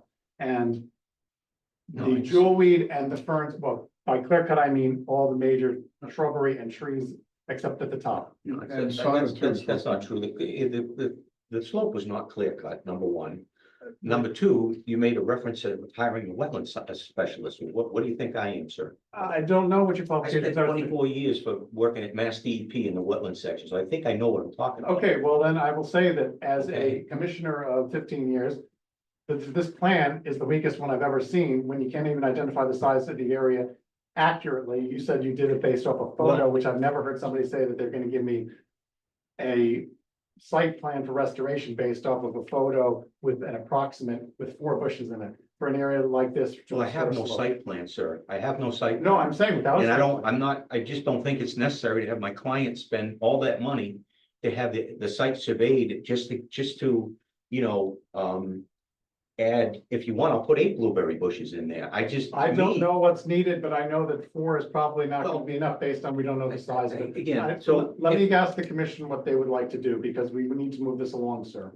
What is the commission's first and foremost? We need to decide whether we want to provide I don't even know if we want to call it a waiver or variance. Permit the structure to be kept where it is, or to require that it, without the sonotubes being touched, be moved outside of the 25-foot do not disturb, as opposed to being completed and left in the 25-foot do not disturb area. So the commission needs to decide what they want to do. As Steve has pointed out, to start a precedent. As Neil's pointed out, the area is probably disturbed somewhat before. So you go either way on this, but we need to decide whether we want to permit the structure to stay there or not. So if I might add, having walked it, I agree that there was a yard there. The yard looks like it had been there for a long time. The top had been grassed, they just basically just cleaned it up and put the sonotubes in. So I do have a little bit of concern of what damage at the edge of that would incur to remove those sonotubes. I to push it back. wouldn't propose removing something like that. I agree. I think Okay. everybody agrees with you. Yeah, because that would, I think, cause You can erosion. see them almost as sticking out at the edge of it, but Yeah. to move the structure and make them put Back these a few sonotubes or feet, blocks or whatever they wanted to Yep. do. Or not do this trellis if they didn't choose to do it, we can't make them build a new trellis somewhere. But you do have the prerogative to say that it should not be permitted to remain in the 25-foot. We've told people to remove other things from the 25-foot to disturb, debris, car tire parts, things like that, when their sites are being improved and septic systems are being put in and work is being done. So we have that precedent of asking that sites not only be. Can I ask 2 simple questions? So the sonotubes, when they went in, disturbed the ground. Correct. Any root structure, probably several feet. And will this vegetation that's there go dormant in 45 days so we can see the rest of the true topography of that area that's left? I don't know if in 45 days, but No, it's already. The answer is no. depending on how the fall and winter go, the climate change and so forth, it may. That's a question. Sure, yeah, as far as how far down the road, I think that both the ferns and the jewelweed, my experience of both of them is that it dies back and you'd be able to see a lot more of the slope. This fall. Yeah, potentially this fall. Are you essentially proposing hold off on any restoration aspects of it? Contemplating the idea, yes. Yeah. And my question would be, Don, do you feel you saw no, No, because it's well vegetated, as you described, in terms of that type of thing, so to get a good look at what's And- underneath that. The reason I would want to know that would be relative to a restoration plan.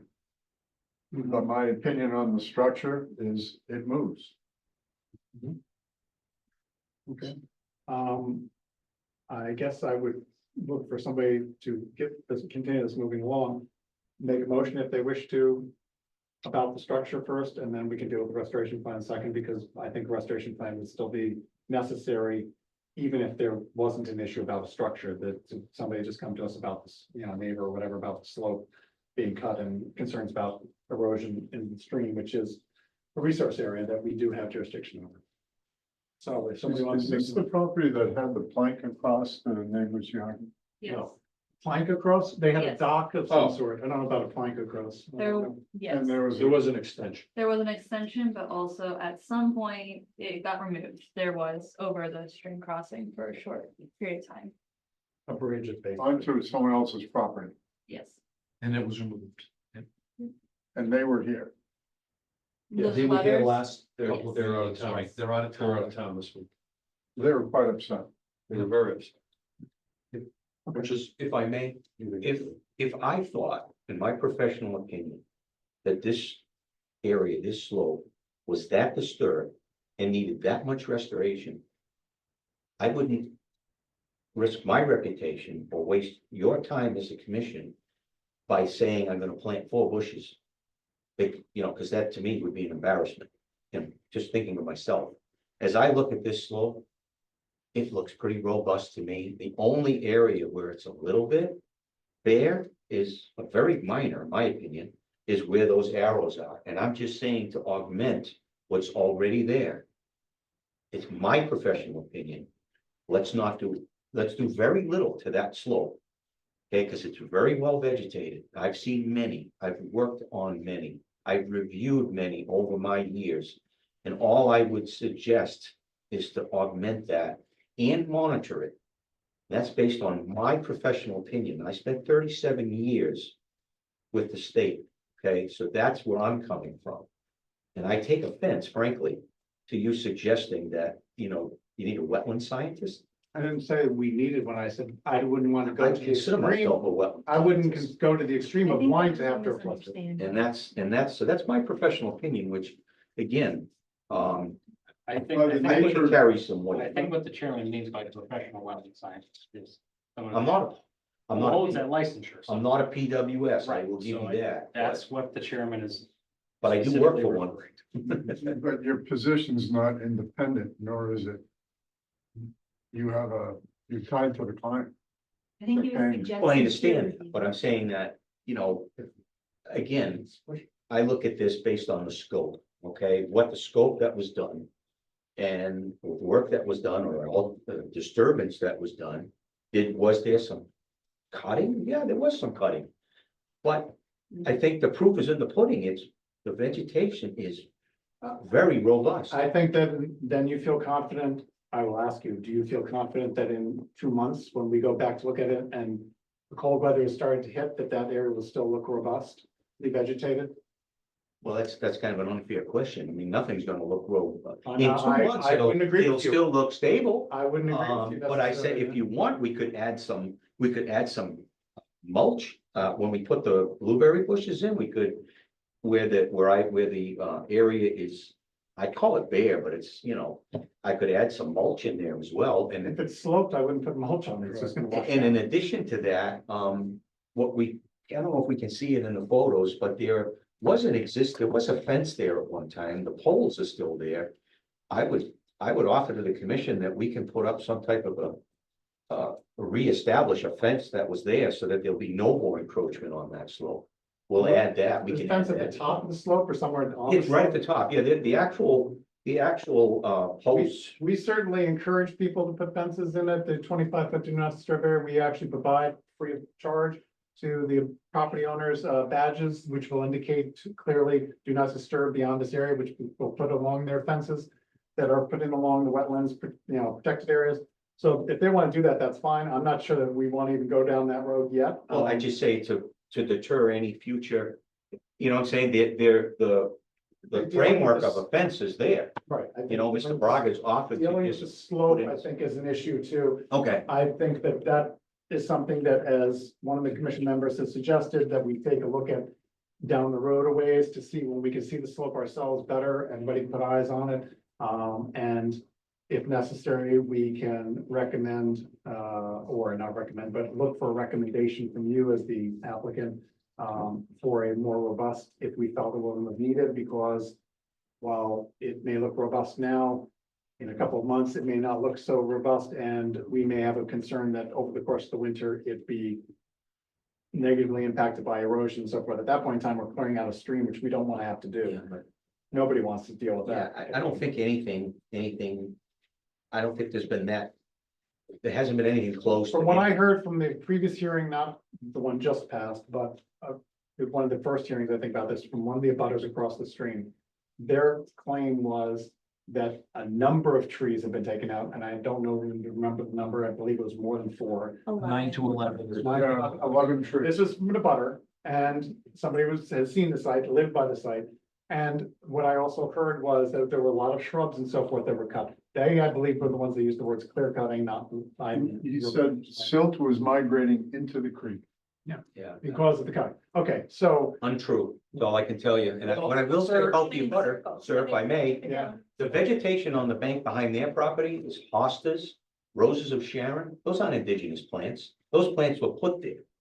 So that slope's been has been manicured more than his slope has been, in my opinion, as I look I at it. don't know when that was done. Nobody, I'm just nobody saying brought it to our attention. The observation, my observation, it's not indigenous plants. It's been manicured with unnatural non-indigenous plants. Okay, we're gonna move this project along, or this hearing along, because we need to move on to a number of others we have. What is the commission's pleasure on the building? Is there anyone a motion about the building one way or the other, so we can vote on that? I think we should leave it. I concur. Just drop all 3, 4, 3 to 3, 4 to 3, 3, what are you guys thinking? You two. I'm just concerned about precedent. And you had, So so help me understand that. When you guys say leave it, do you mean leave it as is or let them complete? And the way, I'm just gonna do it, catch me if you can, and I'll beg Yeah, no, forgiveness and get my way in the end. I agree, Just but keep in this case, I think disturbing it might cause more disturbance. It's gonna need maintenance. To a previously disturbed area, which over the edge. They were mowing the line. Yeah. Can be subject to. I mean, it's been a long. We condition, Probably since we the can, 60s. I think we can condition that if what is connected to the ground needs maintenance, it cannot be maintained, it has to be removed. So one of the questions that has been asked by one of the commission members you guys didn't hear on the side table is, are you talking about leaving the structure but not letting them finish it, or, and just do not disturb it, just leave it? Or go ahead and finish it? If you are not proposing, remove it. What's left, from my understanding, is above, is already on the structure. Yeah, it's just Right, the you'd have to add it to the structure, no ground disturbance. None at all, just add some cross beams so that the. We have a lines picture, can- there was a picture of the current state of the structure. If we could just see that briefly, please. Yes, in my exhibit, Yes. right there. Yeah, I just wanna make sure Don's didn't show. Yeah, so There. that's it, but then like his picture shows that There's a better the one. floor isn't. I didn't know when this was taken, but I'm assuming you would want flooring. That's a welcome.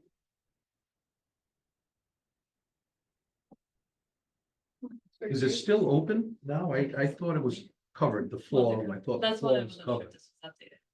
Of the No, trellis. that's, it looks exactly as you It see it. is, it's just like that. Yeah, Mr. Because I didn't take a Shallow, close I look. just wanna go with what you. How do the posts connect to the sonotubes? Are they bolted? Or do the poles go into the sonotube? Into the concrete? Inside concrete, and put ice water. Cover the best with the 6x6. Put inside the concrete. So the wood goes into the concrete. Yeah. So the only way to remove the wood would be to cut it. Yeah. Good. I'll take it off. removing it isn't. Easily, Well, you could move everything except the Right, cement. you'd have You to could just sever it do at the concrete probably, if you can't slide. And then you end up with concrete. Yeah, well, concrete would have to be left because it would just. Right. Be the property too much to dig in. And since we it's already in there, and then they would be doing more work, I think probably within buffer zone at least, That, and I have a concern of leaving, not leaving. Setting a precedent where we have a bylaw which clearly states, do not build, do not disturb within we're 25 commissioned foot. to protect. So if we approve or allow them to continue and leave this not yet finished, it's not like we came across it 5 years after it was built and it's been sitting in for over 20 years. We find sheds and so forth all the time. In fact, where they shouldn't have been built, but this is years ago. This is different. We're actually permitting someone, giving them approval by saying this to disturb within the 25 foot not disturb. And we're inviting access around the back. And the other issue is, the next person that comes to us, as Ariane said, well, you could have them do a robust restoration plan. If they may not need to do a robust restoration plan, they may not be disturbing as much as the slope is, but we then have to say to somebody, well, we let this other person do this and build in it, and we're not letting you do it. They could sue us. but it depends on the situation. I just don't know legally what, at one point in time, once you start opening the door, which we have kept closed pretty consistently, I think, over the past 15 years I've been on. it. He did not do this with our permission, so then to have him pull it back would be us giving him permission to work in the 25 foot no disturb and pull it back. Right, just like we make people pull out sheds and debris and so forth. Remediate It it. disturbs the area briefly in order to, the lesser of two evils, than to leave a shed that was in the area or piles of tires and so forth. We do have impact. The impact to be minimized by not having to dig up the sonotubes, but you could make them move without, outside the 25 foot disturb. So I have expressed my opinion, but I just want to see what the other commission members have to say before we move. Well, here's one other point. We're talking about the 25 foot buffer zone. Where is that exactly? Well, I was going off of what I've heard from the applicant's representative, which is they're within 15 feet of the edge of the BVW, 20 feet from the stream. So that's clearly within 25 feet, then at least the edge of it. It's based on an estimate, Right. Well, that, not based that's on a measurements. that could be a slight And only error. 5 feet of it would be in 25 foot, right? Only the first 5 feet of the structure, so Well, it's only the first 5 if feet. the that's top of the slope is at 20 feet. From the edge of bank to the edge of the structure is 20.5 feet, 20.4 feet. And that's a I measure- called it 20 That's a measurement, not That's an a estimate. with a tape. So we haven't answered the. From ground flag, Last time we had a, we think it's a distance. yeah, I had an estimate, but I mean, I did measure it, but I mean, Okay. you asked me how you wanted the distances, so I just put them on the plan, on the drawing, on the sketch. Is this something more of us need to see? I don't know. We could certainly put it off to another meeting and not rule on it at this point in time and gather more information. That's what the commission wishes to do. I just want to continue with the meeting tonight and move beyond this hearing, so. I'd Maybe like- one of those pictures, it looked like it was on the edge of their line. Around the edge. It's on the rocks. Do the commission members want to make another site visit? Some of them, all of them? Any of them?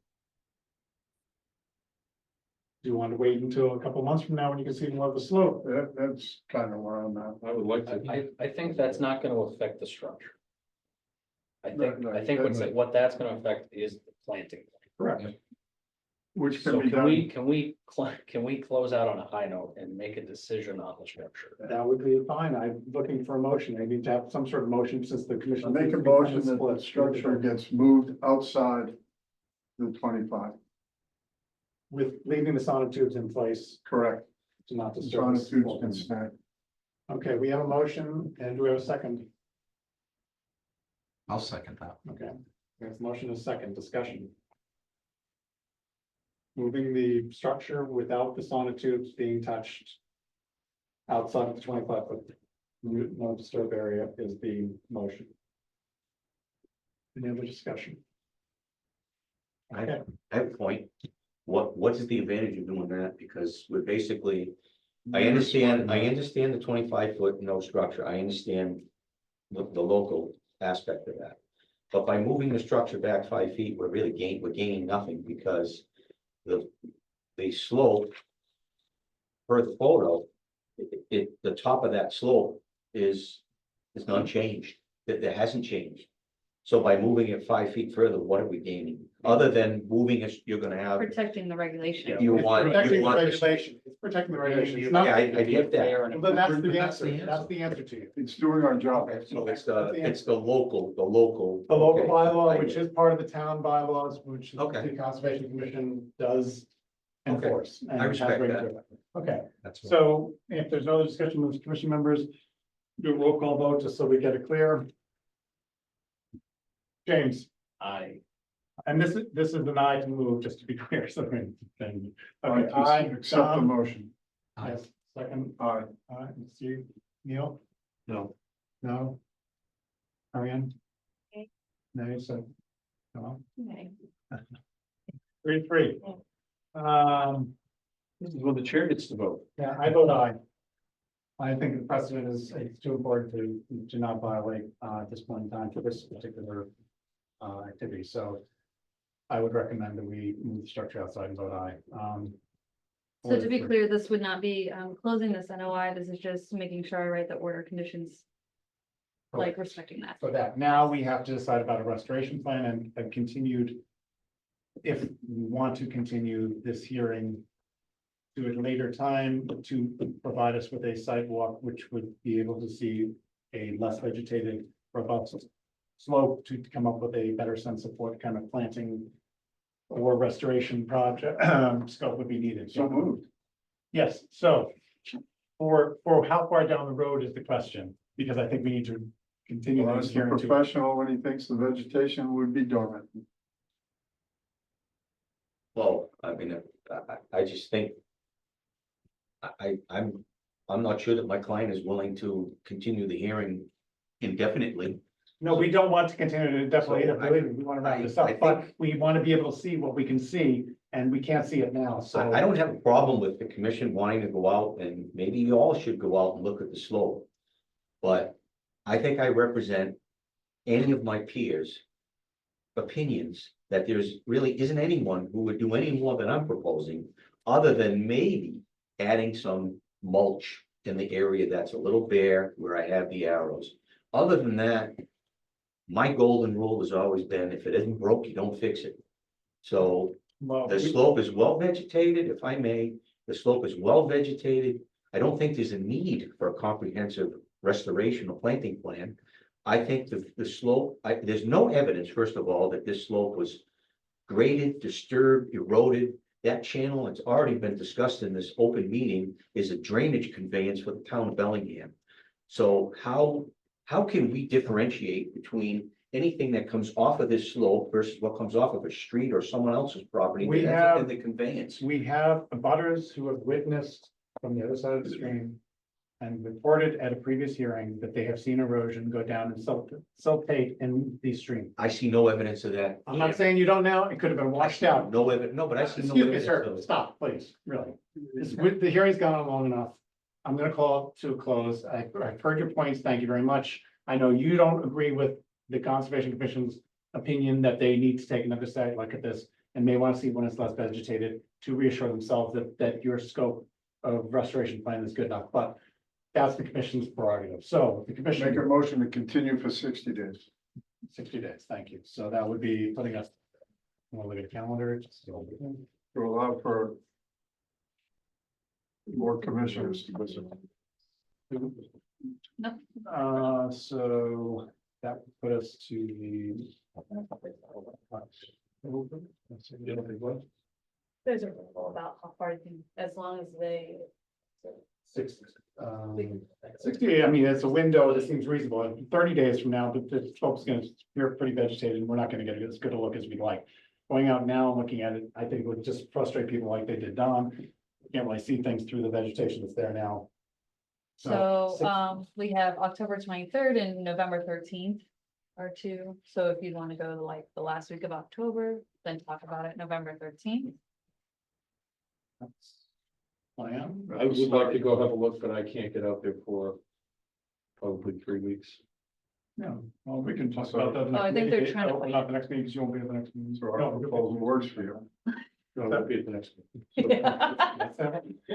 You're like, yeah, so we talked about it. Okay, so we have October, did you say? The 23rd. Yeah. So that work for you, Steve? You said 60? Sure. You're close enough, okay. So a motion to continue the hearing to the evening of October 23rd at 7 PM. Or thereabouts. I need a second. Second, thank you, James. Any other discussion on it? Okay, hearing none, I'll ask for a low voice vote, all in favor? Aye. Opposed? Okay, thank you. So we'll continue this to the October 23rd. We may do a site visit around that time, see how climate and the weather and vegetation looks in general, and if it looks like it's worth doing right around that time, we can schedule them at that meeting on the 23rd. Do we need to contact the property owner for the site visit? I have. Yes, we certainly Yeah, would, yeah, we definitely, they're here in the room, Yes. so Yeah. we'd like to come out sometime, probably around October 23rd. Give or take, maybe the week after that, or Would it be after? or- the week before. I think we're gonna meet, and It's It's a respect thing. we're probably not gonna, just to be clear and just ask, we're probably not gonna do a sidewalk until after the 23rd, but after the 23rd, we can discuss. Hey, it's a good time for sidewalk, how things looking, and see if it makes sense to do it sometime shortly after, it could be a week after, it could be whatever works for the majority of the commission members, but we would like to take a look at the site. And not to professionally impugn you at all, I apologize if it appeared that way, but we, I think, want to No, draw I- conclusions. And I apologize, I don't mean to be disrespectful to the commission. No, You commissions, the conservation commissions made my life so easy for 24 years, okay? For And sure. I partnered with every conservation commission that I dealt with, had the utmost respect for all of them. And I commend you for what you all do and the time that you all put into it. Thank you. But by putting it off to October 23rd, I just want to get it clear. Are we okay with continuing that to October 23rd? Okay, so it's okay with my client, I just didn't know. That's fine, you should check with them, that's fine. And so we just want to see what the slope looks like on October 23rd, to maybe assess whether we need. I think on the 23rd, we will decide whether it makes sense to go out and look at the slope, because based on, and you could come to the hearing certainly and say, the slope is pretty denuded of the ferns, they died back, it's been a cold couple of weeks, and the jewelweed is gone, you can get a good look at the slope minus those things, which are blocking a good view of the actual terrain of the slope and whatever else might be there through the winter to help provide some year-round. And we may get a better sense. Do you need 4 blueberry bushes? Do you need 6? Do you need only 3? You know, we'll get a better sense of seeing the slope and We might having a decide better idea of what we. it's fine, But leave it. when you lose the herbaceous layer, you lose the herbaceous layer. I mean, the front of my house looks completely different in December than it does in May. And a flat area wouldn't matter, on a steep slope it would, potentially. through the Well, winter. Yes, We would know that there's already visible in one of those pictures, there was some area of erosion on the and I'm slope. not, again, my proposal was just to add these plantings and monitor. So I think that's key. I would monitor it and was certainly open to anything that the commission, if the commission felt, hey, we want 4 more blueberry bushes, I would put them in. Sir, in the sense of closing the hearing, we just want to trust but verify. Close the hearing. No problem. Okay. I So respect it. we will thank you for your time. Thank you, sir. Thank you, ma'am, for coming out. Thank you, anybody else who's here for that particular project. We're gonna move on to the next. Sir, thank you for your time. Yes, thank you. 73 Standish Road, continued. What's that?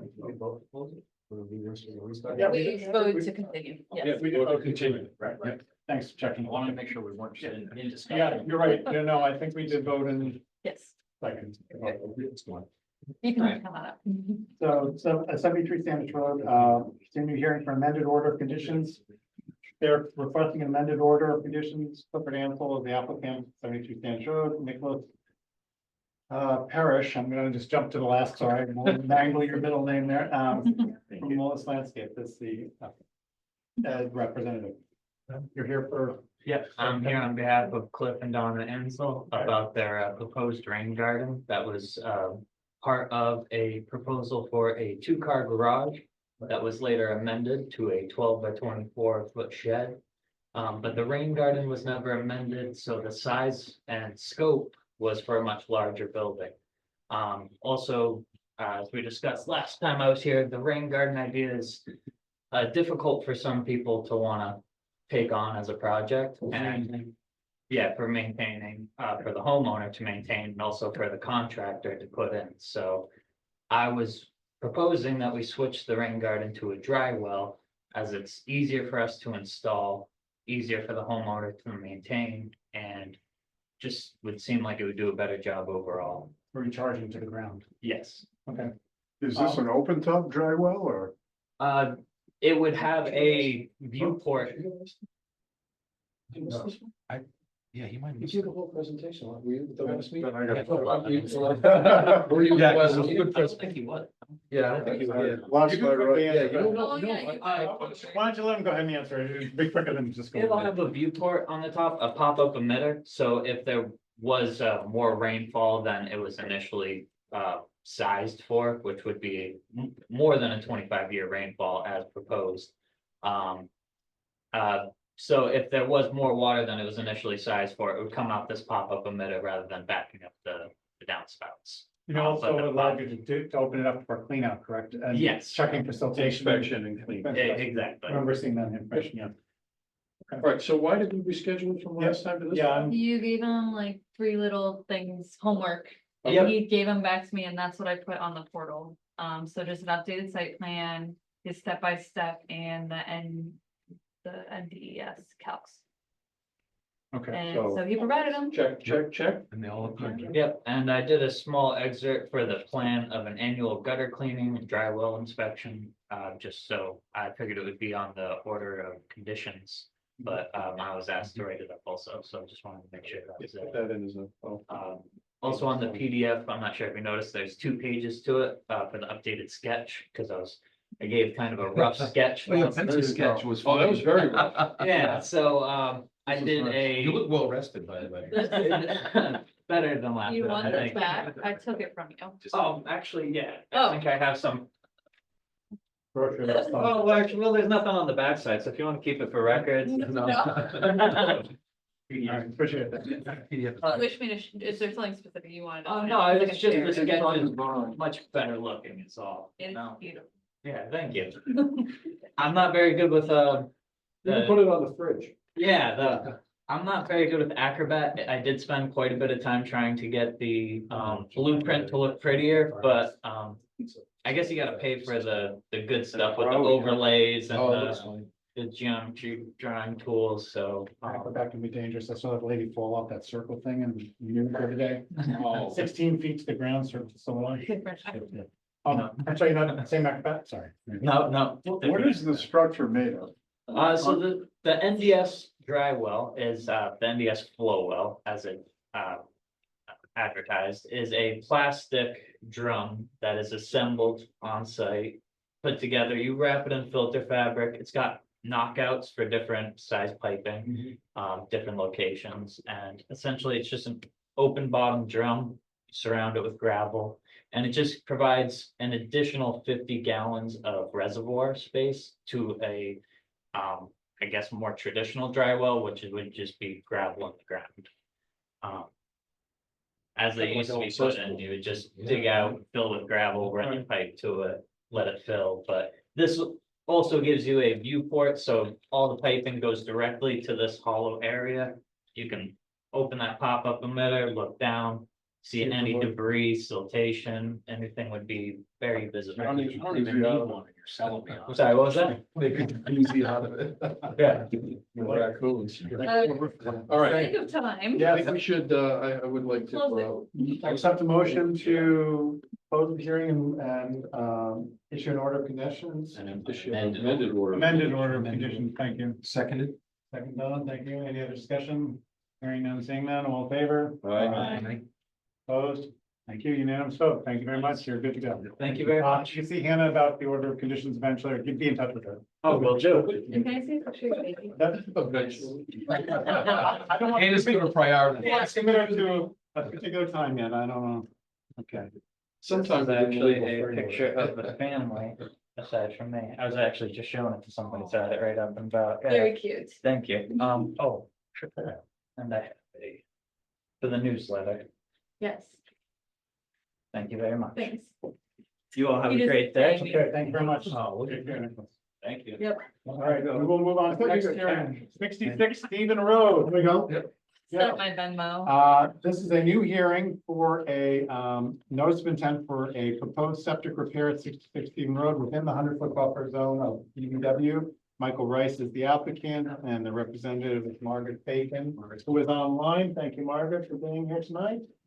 Paul, before you make your question, let me have Margaret, provide a brief presentation of the scope of the work. So that's usually how we start things off, and then we'll open it up and ask for comments.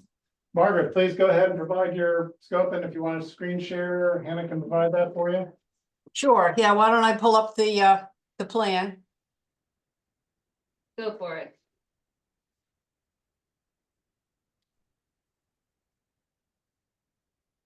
That's a big plan. Never mind. Everybody see that okay? Yes, okay. Okay, so this is, again, my name's Margaret Bacon, Civil Site Engineering, and I'm here representing Michael Rice, for a failed septic that needs to be replaced. So, he lives at the end of, Stephen Road right here. Existing garage, existing house, he has existing system is right back here. I flagged the wetlands in the backyard. And so right here, this orange line right here is the 50-foot buffer zone. This one's the 100-foot buffer zone. So you can see, per Title V, I have to keep the system outside the 50, which I can do. And so basically the only place I can put a system on this property, pretty much where the old one is. So What's the clearance to groundwater? the groundwater is at 5 feet. 5 feet below the new bed? Oh, no, the groundwater is 5 feet below existing grade. Okay, so what's the clearance, what's the variance you're looking for that? 2 feet. And that's using a Presby system. It's conditionally approved by the DEP up to 2 feet. That's why for a lot of times for repairs, I use a Presby system. Because one of the issues here is that the sewer pipe comes out underneath the foundation and then out underneath the deck. So there's no way of raising that sewer line unless I remove the deck, and nobody wants to do that. And so, or the only other alternative is a pump system, if you wanted to raise the system up more, which pumps are not preferred. And so that's why a lot of times I'll use these Presby systems, because it is allowed 2 feet above estimated high groundwater. And this material too, where we did the perk test, is beautiful gravel. I think I had a perk test of less than 2 minutes per inch. Okay. Questions, commission members? Margaret, does the stockpile area have to be within the 100-foot buffer? Well, see, the only way in here is around the side of the building here. Right. There's a gate right here. And so chances are this is where the trucks are gonna come in, because over on this side, it's all trees. Yeah. So the trucks will come in this side, and then, there's really, this is the only room. It's between the 50 and the 100. And they're gonna be in and out of there. They're chances are they're gonna back the trucks up and they're just gonna load up the trucks that day. I can't imagine there's gonna be much of a stockpile. What are you proposing for erosion control protection around those? I just have the typical straw wattles. Okay. Seems fairly flat there, very flat. It is fairly flat. Yeah, okay. Do you expect them to, I know you say there won't be much of a stockpile. If there is a stockpile, do you think we could kind of have them cover it in plastic or something if it's out there overnight? You can, if you want to put that right in the conditions.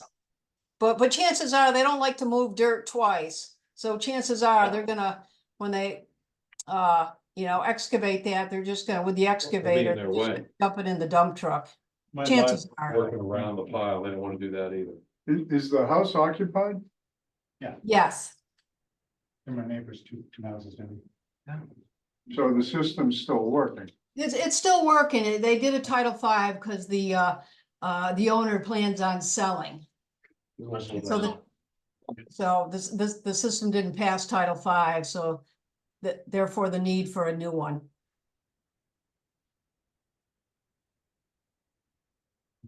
Board of Health approvals? Have you got those yet? I haven't heard from the Board of Health. Typically, if there's problems, they let me know right away. But I haven't heard, and I haven't got a DEP file number yet either. Okay, shed. So I'm sure by the next meeting, I can confirm both of those. Probably. Yeah, hopefully by the next meeting, she's saying she's gonna have both the DEP number and. Yeah, we're gonna have to continue. Yeah, right. We don't have Board of Health, we don't have DEP, so we couldn't approve it if we wanted to. Right, but I will say that Dylan Board of Health has, normally when there is something of concern, he would come to me and he hasn't. So, But right, I can still definitely. absence of approval isn't approval. Right, no. okay. Yeah. So let's get any other questions clarified though, and so that if this is just a matter of getting the DEP number and the Board of Health approval and both are done by the next meeting, we don't have any other outstanding concerns. Anybody else have any other? Is the green line, the green dashed line, the 25? This green dash line is the wetland line. Okay, is the shed within the 25? That's it, yeah, it's an old shed. And then here's a fence right here. Around the backyard, there's a fence.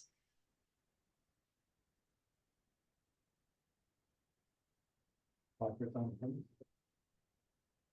make a condition, Ariane suggesting placards on the fence, just as a matter of. Since there's already a fence there. Yeah, with new owners coming in, that would be a good idea. So Margaret, we're looking for maybe as order of conditions to have the free placards that we provide badges for the fence. Is there already just for the new owners, so they know not to disturb beyond it, Yep, it's so close to 25 foot. So we can provide those via Hannah's office. okay. Probably put that right in the order of conditions. Maybe just, What is the condition of that fence? west. Well, it's a wire fence. I didn't, it's, Same link, I think.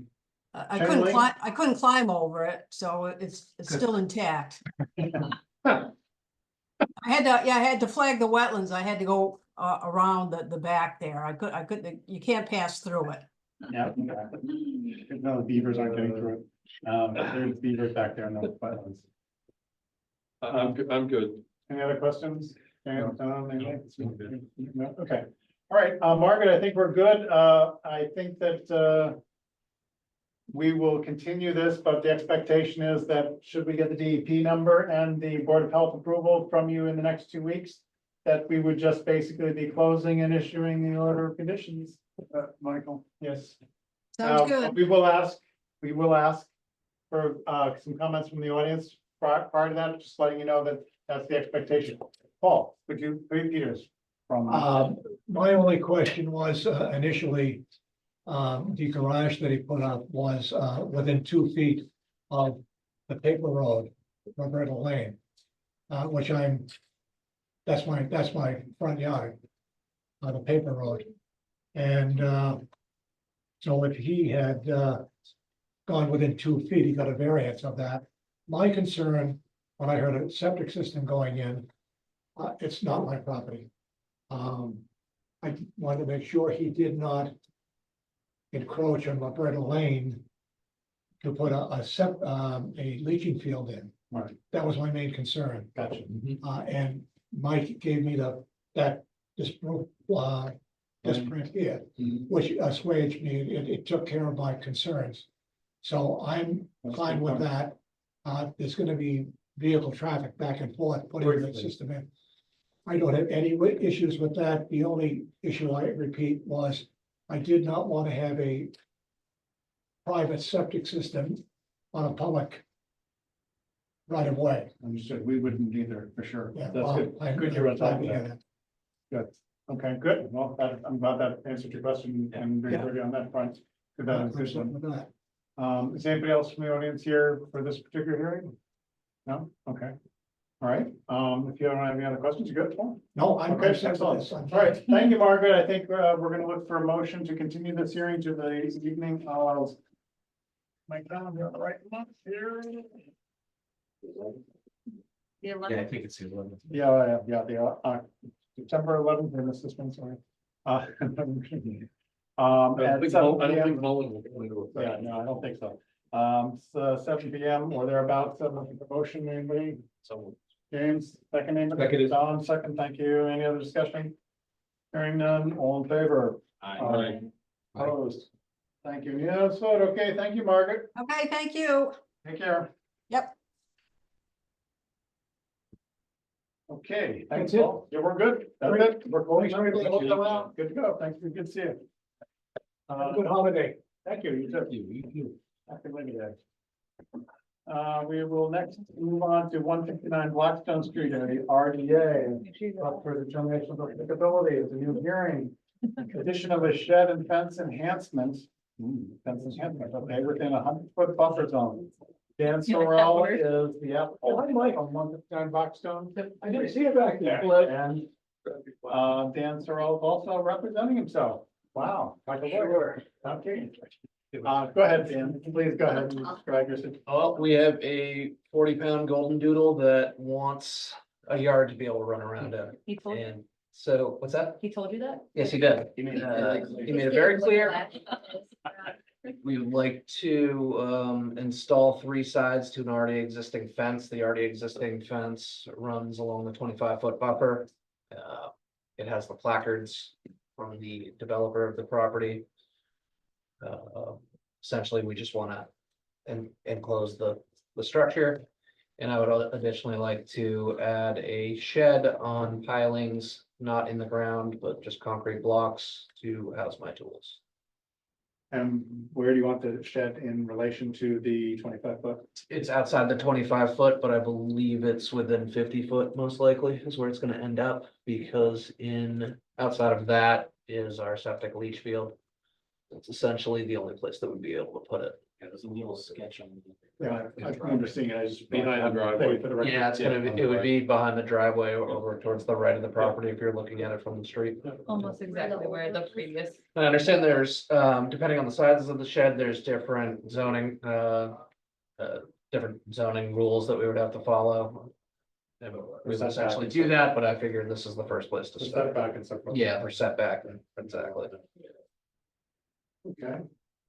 Questions, commission members? This is, the fence, the existing fence is the one we approved just recently, correct?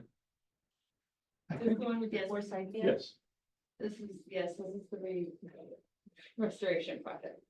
This was the enforcement. So, and I think he previously said, unless he's changing his thought process, that you were gonna add basically a chicken wire to. Yeah, enclose those big so what's spaces. there right now is a split rail, and I would either add more split rail or something like that, that I could just hang up. Not chicken wire, some sort of thicker gauged wire on, just to keep the dog out. Something doodle proof. Something doodle proof, exactly. Yep, not a privacy fence, not a stockade fence, anything like that. Credit clearance of 6 inches. With any dog would I want don't 6 think that's inches. probably a migration route through there anyway. Yeah, probably. Okay, any other questions? Unrelated. We're all pretty familiar with the property, having. walked Yeah, it that's what I times. heard. Yeah, Did we ever verify if the engine was hauled out of the wetland? oh. Yeah. Just streaming. That's funny that you asked that. Yeah. It was not, I don't believe. There's something back there. I don't know what it is. Is it an engine? Embedded fairly deep in the ground. Yeah, like. There's some at the sort of base of a rusty tree thing or back something. there. It's a That looks tower. like it's been there for about 100 years. Yeah, I don't know how long it's been there. Cosmetic damage at this point to Oh, pull it thank out. you for more. and- So is that my responsibility to remove that? No. When somebody builder. moves onto a property or develops it, usually we request / ask / Yeah. require them to clean up debris and things that it could be lawn waste, yard waste from previous owners mowing, dumping stuff. to tires, to debris, refrigerators, whatever, but. In this particular case, and the commission members are pointing out, if it's embedded fairly deeply and not leaking oil, it's probably better to leave it than to try to disturb it because it's right next to the stream. And digging that up will probably require a machine of some sort. You're not gonna pull it by hand. You have to And break the fence down a little to get through it. Break the fence down, there's already plantings there that's already been Right. stabilized. not seeing an existing, a new problem, like I said, if it's leaking oil out into or something from the engine block or something. The original Obvious. contractor was asked to pull it out. Yes, unfortunately, they didn't, and we're living with now an applicant who's Alright. certainly willing to come to us and ask us Lesson to do learned. things, and that's good to know. Trust and verify. If you do see something leaking in the stream, please let us know. It's not, it's a piece of. I'm glad that it's on record as being there, so that when I sell the property eventually, you don't think that I put it there, right? So I'm glad that that's. Couldn't have put it there. All right, fair enough, but I mean. Probably using it as a house. I know. So this Good is to a know. RDA. So do we, So I would issue a negative. Yes. look, Rand is making a motion to issue a RDA negative, which is a good thing. Negative is a good thing in fear this time. Can we condition a couple of things with that? You can do whatever you want. We You can make a do motion, negative so with, we can condition do a away. negative with condition. General, the stuff that we would include with any order of conditions, like don't. Wetland, don't, have 25-foot buffer zone, don't remove the plaque. Don't get any sediment or silt in the wetland, dog fence, which. Clean up after your dog, cause nitrogen in their poop, leaks. There is a silt barrier in place right now that hasn't degraded yet, so that'll help, I think. At some point in time, you contact Hannah when the area seems to be stable, and she will come out and verify that it's stable enough to pull that out, because we don't leave those in. And The hay, once those come out, generally, they come out when they're laying on top of the surface. They shouldn't be embedded so deeply it would disturb things and cause them to disruption. But yeah, once the grass in your yard is established and it's not gonna allow erosion to go through this where the barrier is, then we want to pull out barriers because they take a long time to degrade and aren't needed basically at that point in time. They're meant as a temporary measure. there's you also put in with like wooden stakes, like a plastic. With the yellow, the orange, like snow. So there's like a fence. black, it looks like a big black trash bag. There's one of those as well. That's good. I wanna pull that out as soon as I'm allowed to. That would, That's good. that probably could come out now. Is that in the same area as the straw It bale? is, yeah, it lines that straw silt barrier. Yeah, it's You like, could pull that out prior to removing the strawberry, but I wouldn't remove both until Hannah's seen that the grass, and you're comfortable if the grass is growing in pretty well. You'll be We're best. still working on that. yeah. Yeah, so we're gonna, I understand, we don't want to Not a rush great it. thing. And it's a tough time of the year. so- Right, Yeah. it's not like you're under a timetable, you have to remove the silt barrier, and then you want that removed after you establish that it's not gonna cause erosion into the stream. So, not a rush. If they're embedded, Okay. fence itself, is Yeah. still, the black part is actually embedded into the ground. Maybe. So Maybe. it should be, if it's installed, Well, correct. yeah, but When you pull it, don't break your back. So, That's me how I know, just don't. Voice of experience speaking, okay, I will look, did we get a motion? Question. You have an additional question? So this would presumably come out after the fence was installed, right? Not before I Oh, installed. the silt, Sorry, the silt barrier. yes, I think so. It depends on the grass and the growing, and you can put the fence in tomorrow, right after you get the approval. It's a whole separate. Yeah, they're giving you instruction for your grass, but also you're not going to impact the ground by adding to your fence, Okay. I'm assuming. Well, I mean, There's there's little posts. post holes. Oh, with each- nothing. Right, so you don't need to keep them for that purpose. Okay, that makes sense. Okay, so any other amendments or conditions to your amendment to proposal for the negative RDA? Okay, we still need a second. We have some conditions. Second, thank you, Neil. Any other discussion? Questions, issues? Oh, okay, all in favor? Aye. Opposed? Okay, unanimously negative RDA, which is what you want, so. Great. Thank you. Good, and guys. you may proceed. What's that? Old stuff, About a year and a half. still a fun thing. Yeah, it's got a lot of energy and right now he's on one of those lines and he runs so fast and it gets whiplash. Oh, Yeah, it's an issue. Yeah. So- You see you. Well, thanks for coming by. Thank you. Excuse me, sir, did you want to say something? Either of you gentlemen want to say anything? Oh, well, that's Dale, he's fine. I just live up the hill from these folks and I just heard what's going on. Oh, you got the light? Fair enough. All right. Right. Thank you. We'll be in touch. Thanks. Hey, Rob, it's good to see you way over there on that Oh, side. thanks. I know, he's so quiet. I didn't ask him, he's doing okay today. Yeah. He's got his big desk spread out. I kind of You like, picked I a- like. You lost the meeting. I feel. Yeah, it might be. This is Dale. Okay, take your time getting set up, Dale. We're taking a brief, okay, very good. Health, Breather? breather, one of our members would like to not step out on the smoke because he doesn't smoke.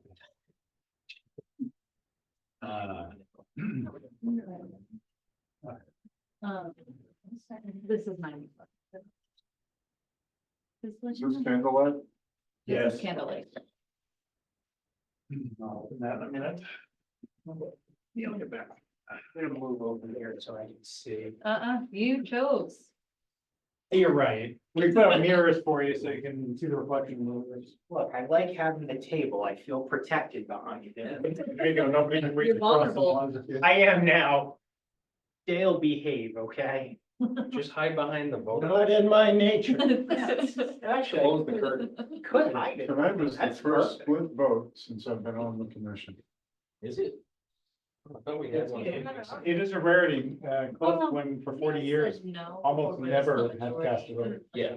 Once in a while he would Yeah. when those split vote. One- I can't one where I remember was what, like, oh, half, not even half a dozen times. in Yeah. 15 years. I empathize with the situation. That was a tough one, you know, I think that we did the right thing in myself. We gotta personally. do our job. yeah. You're concerned about setting a precedent that legally could be challenged by somebody down the road. I wasn't convinced by that, and then. You never know. The more we talked about it, I was like, you know what, that could be. Yeah. Well, and I was not going to get into it, but we were only talking about the 25. We weren't talking about everything else that is within the 100 Exactly. that has happened, so. They really can't complain about what we're I'm asking, just kidding. I am. yeah. Would we be required to measure that, you know, you're asking the question about the square footage Yeah, I for mean, the plantings. I'm like, I'm so, if I had thought of it, I actually, in my truck, I have. You have one of measured. those? Oh. Yeah, it's 100 feet. I take it with me. frankly, But is that And not that's like- that's a representative job to do that. And frankly, for him to not do that after all those years' experience, just made the like. I think it Along was with suggested the be mulch. buttoned up. The mulch, yeah, mulch on the hillside. What? I've never heard that before. Anyways. Okay, moving right along, we are going to open the hearing, new hearing for notice of intent. We got cut off. I'm trying to read this cut off thing. Oh. Cut off thing. Candlelight Lane, parcel C, construction of an earthen berm within a 100-foot buffer zone to a BWV, sorry. Oh. BBW. It's BBW. I think it's BBW. I'm used to saying Oh, I- that, so I'm gonna say it that way. Sorry. Southern Center Realty, is being represented with Dale McMinnon. Sorry, your name. McKinnon, thank you, Dale. Please go ahead and provide your presentation. Thank you. I don't know if you're familiar with it. I have not been working in Bellingham. I work for Fafford, who is the Southern Realty. I don't work for them directly. I work for G&H. And I'm a We are professional. familiar with the site and its location with the Right. issues. So, and the issue is the flooding that happened in two large storm events that have created the problem with these three house lots. And so the proposal here is to construct a berm, obviously very close to within a few feet of the wetlands at this location. So we're within the 25 that you've been talking about tonight. And this berm would contain that stormwater and prevent it from flowing into the yards. The rain garden wouldn't affect the rain gardens. The rain gardens would remain in their same position. And what we'll be doing is putting a erosion control fence around the area. They would come in off of Candlelight in this existing access easement and come through with the vehicles to bring the dirt. They would have to start from the far side and work the construction out towards Candlelight Lane because of the necessary restriction for this area. Right now, this is proposed at a 3-to-1 slope and it says 3 feet high, but I think it goes from elevation 241 to 244, but above the existing grade, it's only probably 2 feet higher than existing grade in those locations. And so that is the presentation material. There is a section here that shows that 3-to-1 slope. We could reduce that to a 2-to-1 slope, but we thought the 3-to-1 slope is better for the situation, but if you wanted to reduce the impacts in that area, but we're so close to it anyways, I'm not sure that reducing it to 2-to-1 would make any sense. So this is being proposed on the open space? I'm sorry? This is being proposed on the open space part? Yes, it's behind the properties, behind the rain gardens that are all around this perimeter. So it's on the inside, it's in open space C. And the purpose of it is to contain that water in open space C. So you'd be bringing soils in Yes, over the property or through the open space? it would have to come through the easement across the back of the open space. It's right at that edge of the open space. And that would be the area that the traffic would end up being across the area that we're proposing to place the dike.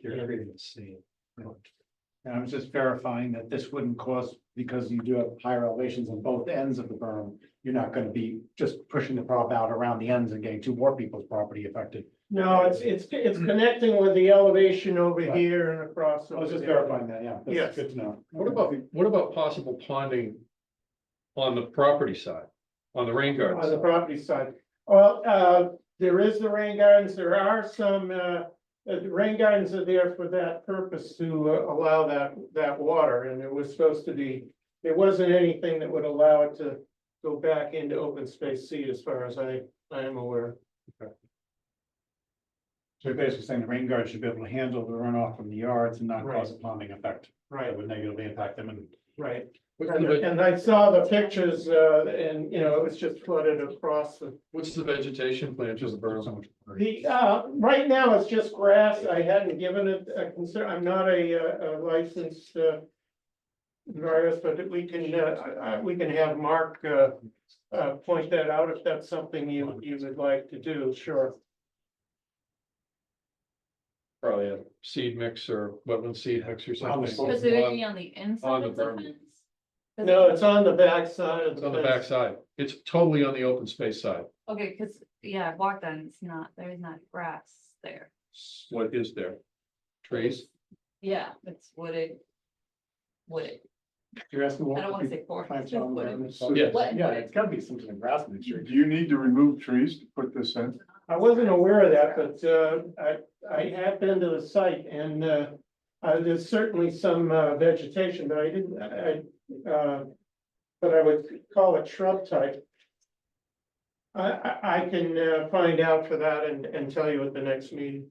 What's this, large black thing that looks like wood kind of, and then, No, thick the pipe that comes? line is. This line here, Yeah. you know, that, I don't know. It looks like a retaining wall and, So it's above ground, it's not an in-ground pipe? no, Okay. Above ground wall of some sort? So what's this pipe thing or pipe looking? At the shape? bottom of it going towards. It goes like. Going towards the it berm, goes from the bottom of that line, the dark line. from here Yeah, down. down, that's a property line. No, Oh. it's. You see what I'm pointing at? He- Right he's here, pointing- and then it goes like. Oh, yeah, there's another line off of it. Yeah, we'll look at, we'll show you in there. Sure. Does look like a drainage. thing.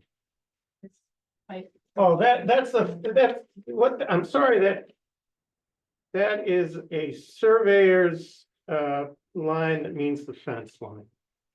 That's supposed to be a symbol for a fence, and I can't touch survey stuff, and This thing. I gotta get them to fix it. Good question. Could have been a pipe. Did we have, It does look like is this drainage. the area that we had the pipe issue that we had? Did we ever identify what was gonna be done about the pipe to cause? Yeah, so would the pipe be? That's closed off? the 6-inch, excuse me, an 8-inch pipe. It's coming from another part of It's the. coming project. from another up above, and they piped it in down below, and we have no outlet for this to go back to the, So nothing's being done with that pipe. It's gonna continue to flow Right. from the area that was designed down into this area. that's correct. So which it was contributing, because Ariane had asked what was causing the flooding down here, and that was at least portion of the That's correct. flooding problem, along And with that, whatever that else. pipe was didn't closed exist down. on any plans. Yeah. That was never, That is correct. that was never permitted. Correct. In reality, minus the plans, where does that pipe go? That pipe goes up to the sewer system that's up above, and it's a subdrain for For the that, streets. and there's some houses connected to it. And there's at least one catch basin up there that. So when you a say local houses yard connected to drain, it, I you should mean say. your I'm sorry. roof leaders from the houses that are up above? I'm not sure if it's roof leaders. I believe it's foundation drains. Okay, and the other drainage that you're talking about from up there, you're talking about road drainage too, storm? No road drainage. When I said catch basin, I really meant, I saw a yard drain. It looks like a catch Okay, basin. good. It's a catch basin grade, but But not from the streets Right. itself. It's That's- just some that's three or correct. four, there's like 3 or 4 houses at least, I think, at the top of the plan that we seem to have identified that was coming from. Right. In a previous meeting. Correct. So we can't do much about that at this point in time, but I think this is a reasonable solution to help out 3 property owners that are affected. Those are the only 3 property owners that are being affected. Okay. correct. So I have a question about that. James? So, from my understanding, and we talked about this over a month ago at this point, so I could be remembering wrong, but the rain gardens themselves is what was failing. Originally, well, I'm sorry. I'm not aware of that particular item. I got involved because of the flooding. Yeah. That flooded the whole thing.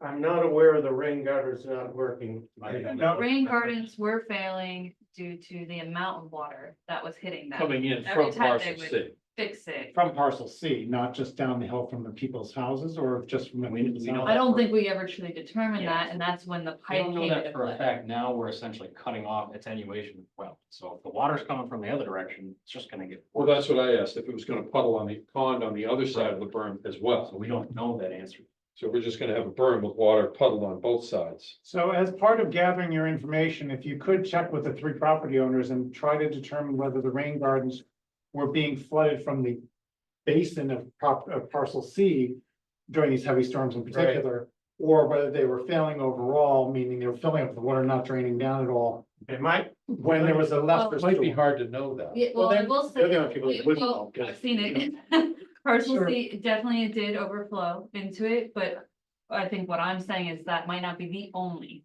direction. But for sure, parcel C was part of it. Who's Was- funding this? Who's? yeah, the overall developer of the South project. Realty, LLC, I guess. Are we okay with this construction being on the open space parcel? The Well, alternative that was is gonna be to- my If question. it's determined to be the solution. I'm still not fully convinced that all that water is coming from the open space parcel. Yeah, I feel like we might need some sort of stormwater study. Or monitoring wells or something that's gonna confirm where the water's coming from. I don't think that would address it. I'm lost on exactly how to, I can't think of right now how to address that with you. I think Sharon made a good suggestion that I talked to the 3 homeowners. Find out what they think is my opinion for what I've learned, and you can, tell me I'm wrong.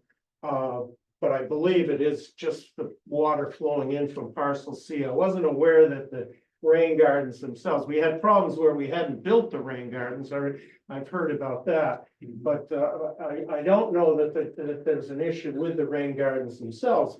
And we haven't had, I mean, we had those 2 4-inch storms, I think they were, and we haven't had anything near that since, so. The normal, I mean, the rain gardens aren't intended to be a 4-inch storm type of event. To handle, they're not designed for 100-year storm, I'm sorry. Those are gonna be more frequent, like yesterday into the future, so. Oh, absolutely, climate change is absolutely killing us. Well, here's the thing too, if that berm does do some ponding because there's a big storm that exceeds what the rain gardens and the backyards can hold. I suspect at that point in time that parcel C would have flooded up to the rain gardens if that's what's been happening in the past already. without this berm, so. That's kind of my point. I don't think it would cause a negative net effect. The net effect would be you have rain gardens that are full of water, are not draining out. In either case. Yeah. The question is whether if by doing this during lesser storms that are not massive and overwhelm the rain gardens, you have any negative effect, or whether the backyards are able to handle, the rain gardens can handle what comes out of the backyards, but they're not impacted by anything that's building up in the parcel C. And what level of parcel C has, how much rain has to fall before parcel C hits those rain gardens? That's a big question that I don't know how you determine. Volume. Well, We may have. you guys fairly calculated? You got the elevations? Rob has a comment. Rob has I can't see him because he's on the wrong side of the room again. Sorry, I keep hiding. Rob, please, we'll cast a vote for Rob. Cast a vote for Rob. Go ahead, Rob. I'll go sit up there. So I know I went out there, it was probably around end of May, and talked to one of the homeowners. I believe is it 28? Who's it, Tom? Yeah, He's Tom. 28. Yeah. So, Everybody knows Tom. yeah, so. Me, I've only talked to him. So went out there to take a look, and I think that there was, as far as the rain gardens failing or not, I know that entire area was totally inundated with water based on the photos. So I don't know if it was necessarily failing. The rain garden's not gonna be able to infiltrate that amount of water. It was substantial. Also took a look at the pipe, that's coming in, that 8-inch pipe. Now, when I went out there, it probably hadn't rained in about a week. And that 8-inch pipe was still flowing, not significantly, but it was flowing. There was still water coming out because it must be dewatering, like you said, some type of foundation drains or something of that nature. So based on what I saw, I believe that that pipe that was unpermitted is inundating a completely confined basin essentially, which is the wetlands in parcel C, the open space. So we've turned that wetland into a detention, into a drainage structure. Correct. I mean, there are always drainage structures, right? But now you're adding more to it. Not through natural overland flow, we put a pipe in and turned it into a detention basin. Also, is there a treatment structure in between? Probably the pipe not. and the wetland? I don't believe No. so, but if it's a foundation drain and a lawn drain, you wouldn't necessarily need to have like the TSS. Except for the phosphates. Yeah, exactly. Yeah. Except for fertilizers. Correct. So, but anyway, I just wanted to give my opinion. Now regarding this, as far as the stormwater goes, I think that there's a couple approaches that I would recommend the commission make as far as, number one, getting a peer review. You know, how high is this berm? It's, I made it up to elevation, 244. What we had was the flooding here was at, 243, and we decided to add an extra foot just to make sure that. So 2 feet high overall, I think you said with a couple spots where it 3 might feet. go closer to 3. Right. For Yeah. years. It does look like there's some scouring right where your little cross section arrow is in between those 2 rain gardens. So maybe that could be part of it. I don't think that's scouring, that's just, and we obviously I'll check that out again. But I believe it's just the contours that are that they're, when they created them. I don't believe it's an erosion issue, because I think those are lawn areas now, so. What is the elevation of parcel C? Because I'm looking, It starts up on the other side, it was the Northern Lights or something like that, that other road.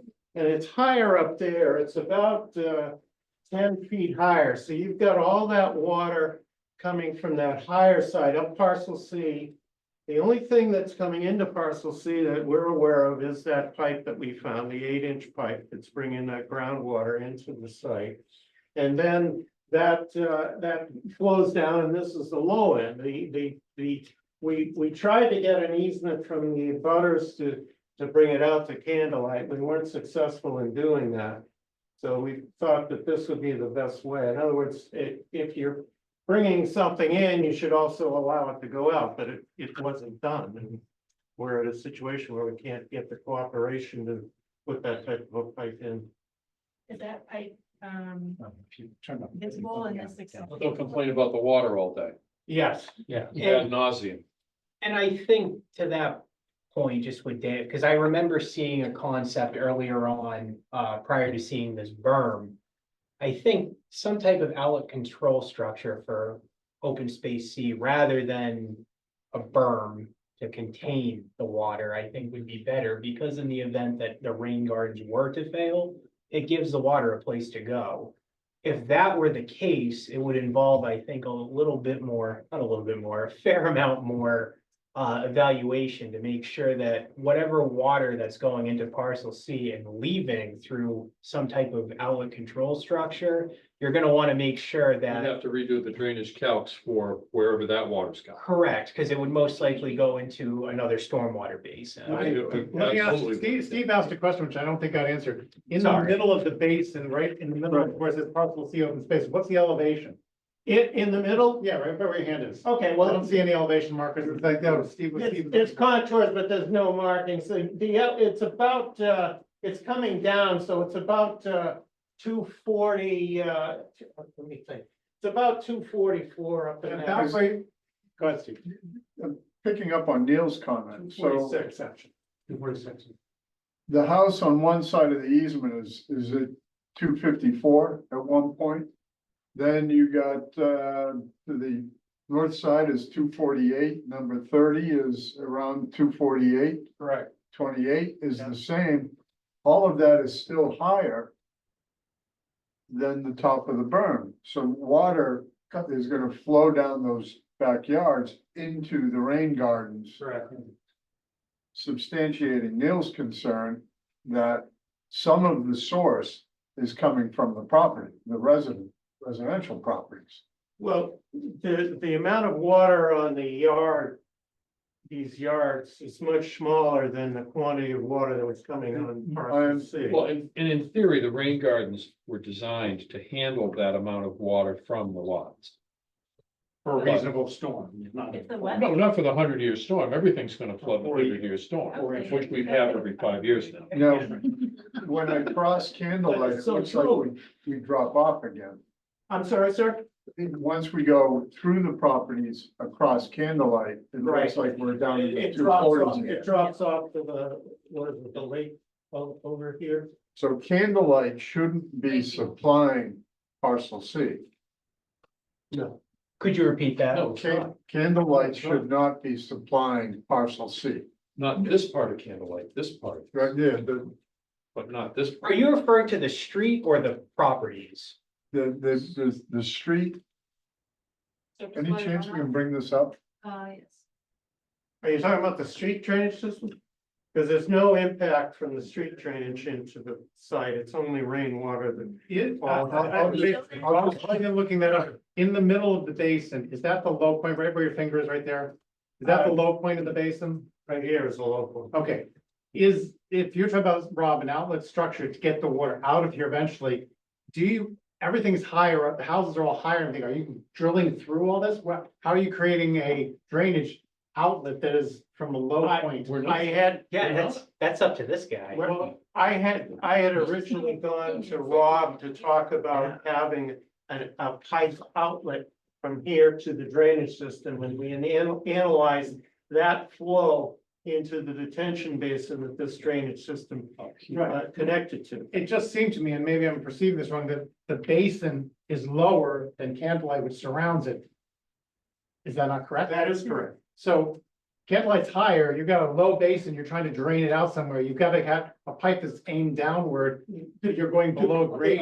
The grades allowed me to do it. I could connect to the drainage system out here in front of both 28 and because I was looking at also at Tom's property, so I was looking at 24. Let me think.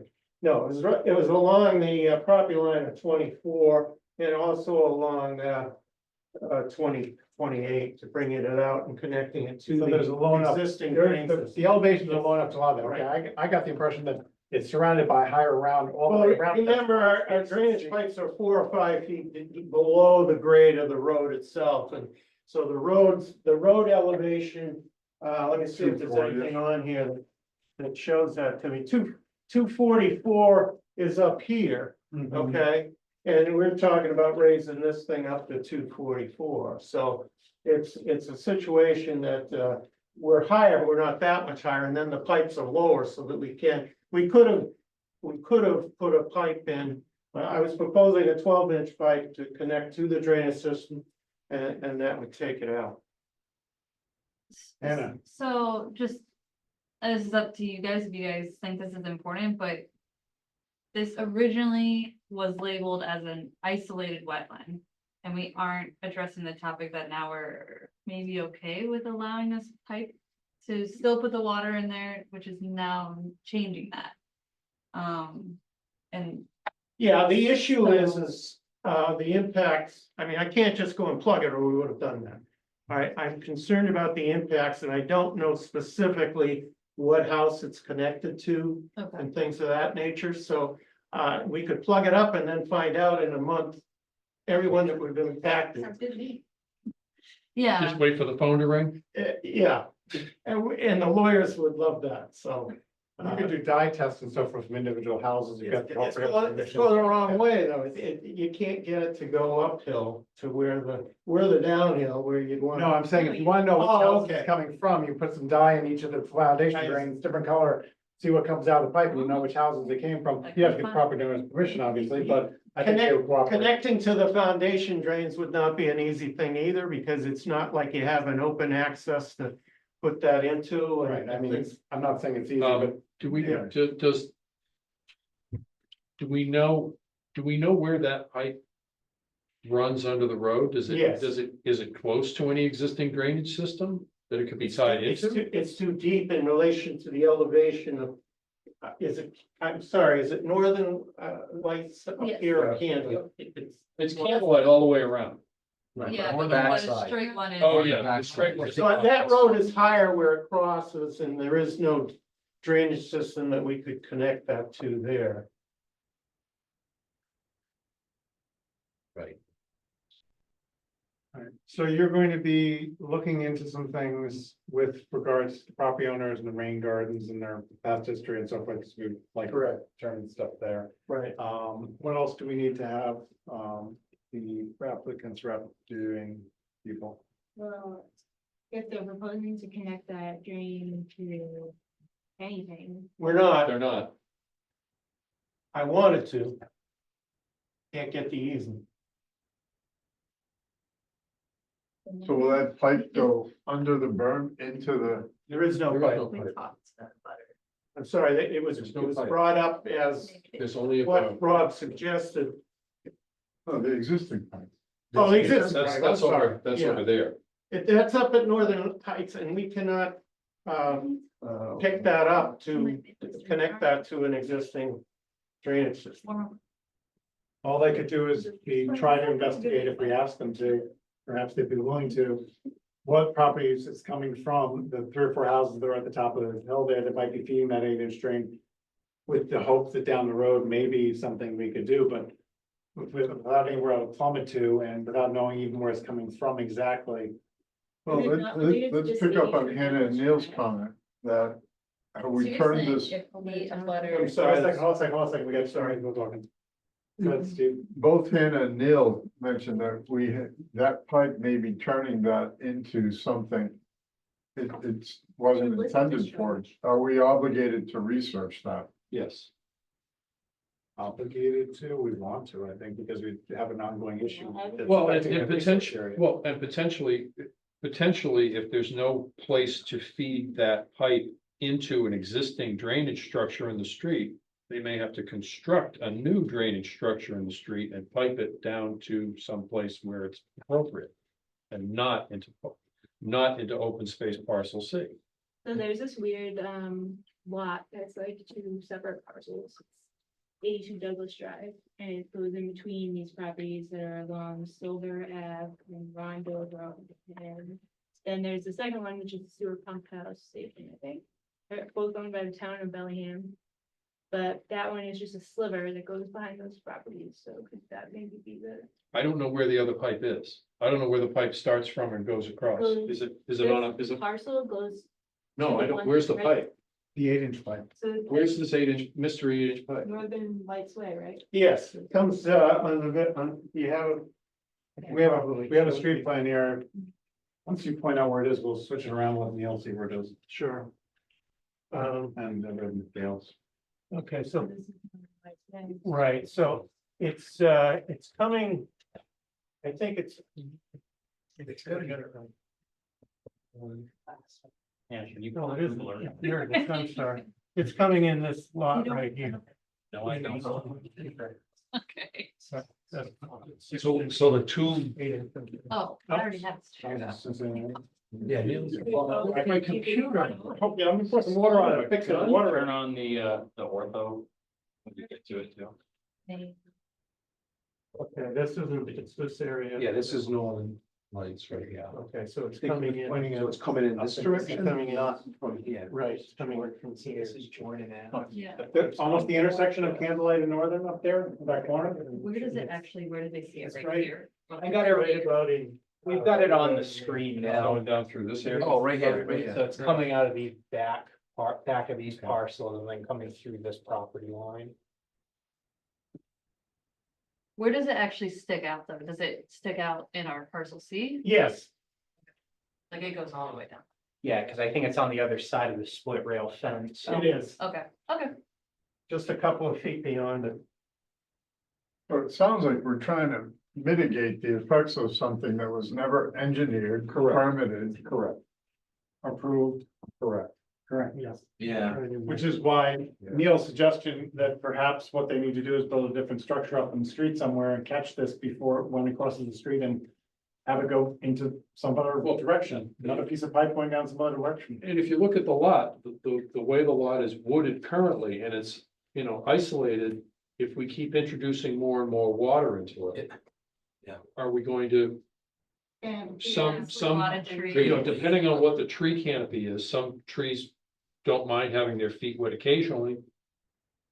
But don't like their feet wet all the time, they're gonna die up. And we're gonna change the character of that whole parcel by flooding it more. it's also probably contributing, we have any closed stuff in there to Silver Lake.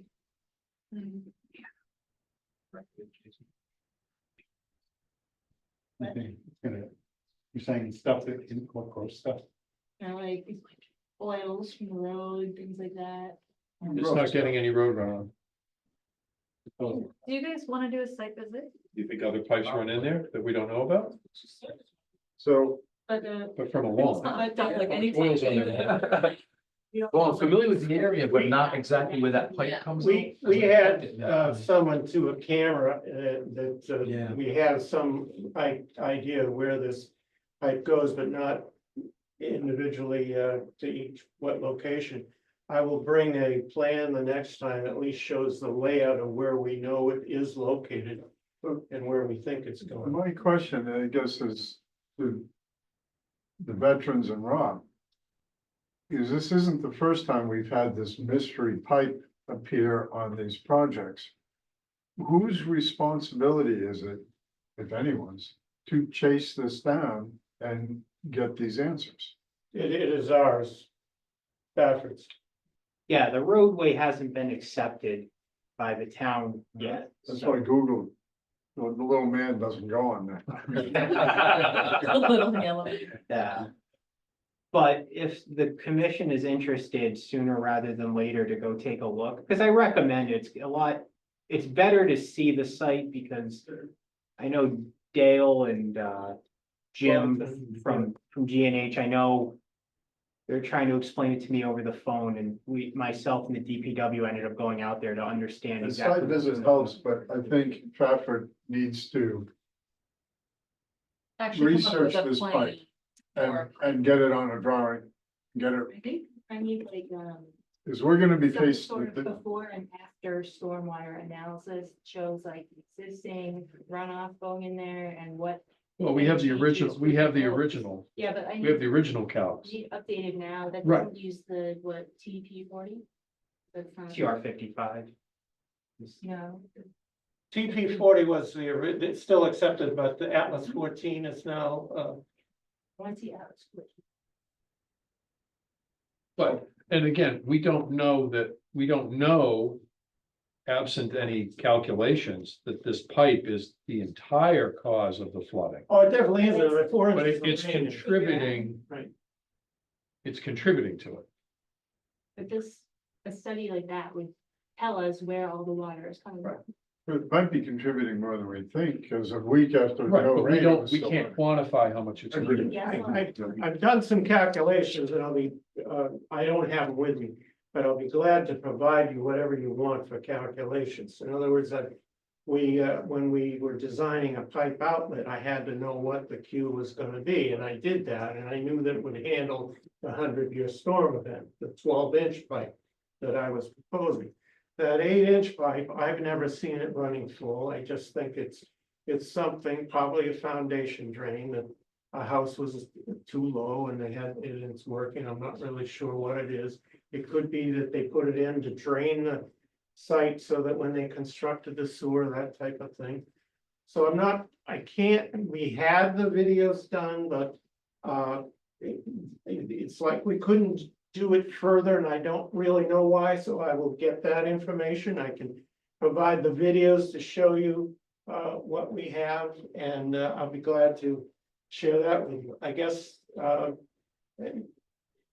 the idea, though, is the berm was to protect these 3 homeowners and not cause the water to go in here. You're suggesting that is the berm not acceptable? Are you saying the berm is not an acceptable solution for this? Without knowing. I guess we don't know. I think it's not so much not acceptable, I think it's a question of how effective it'll be. Okay, Well, you're asking us to permit the mitigation of something that was never permitted.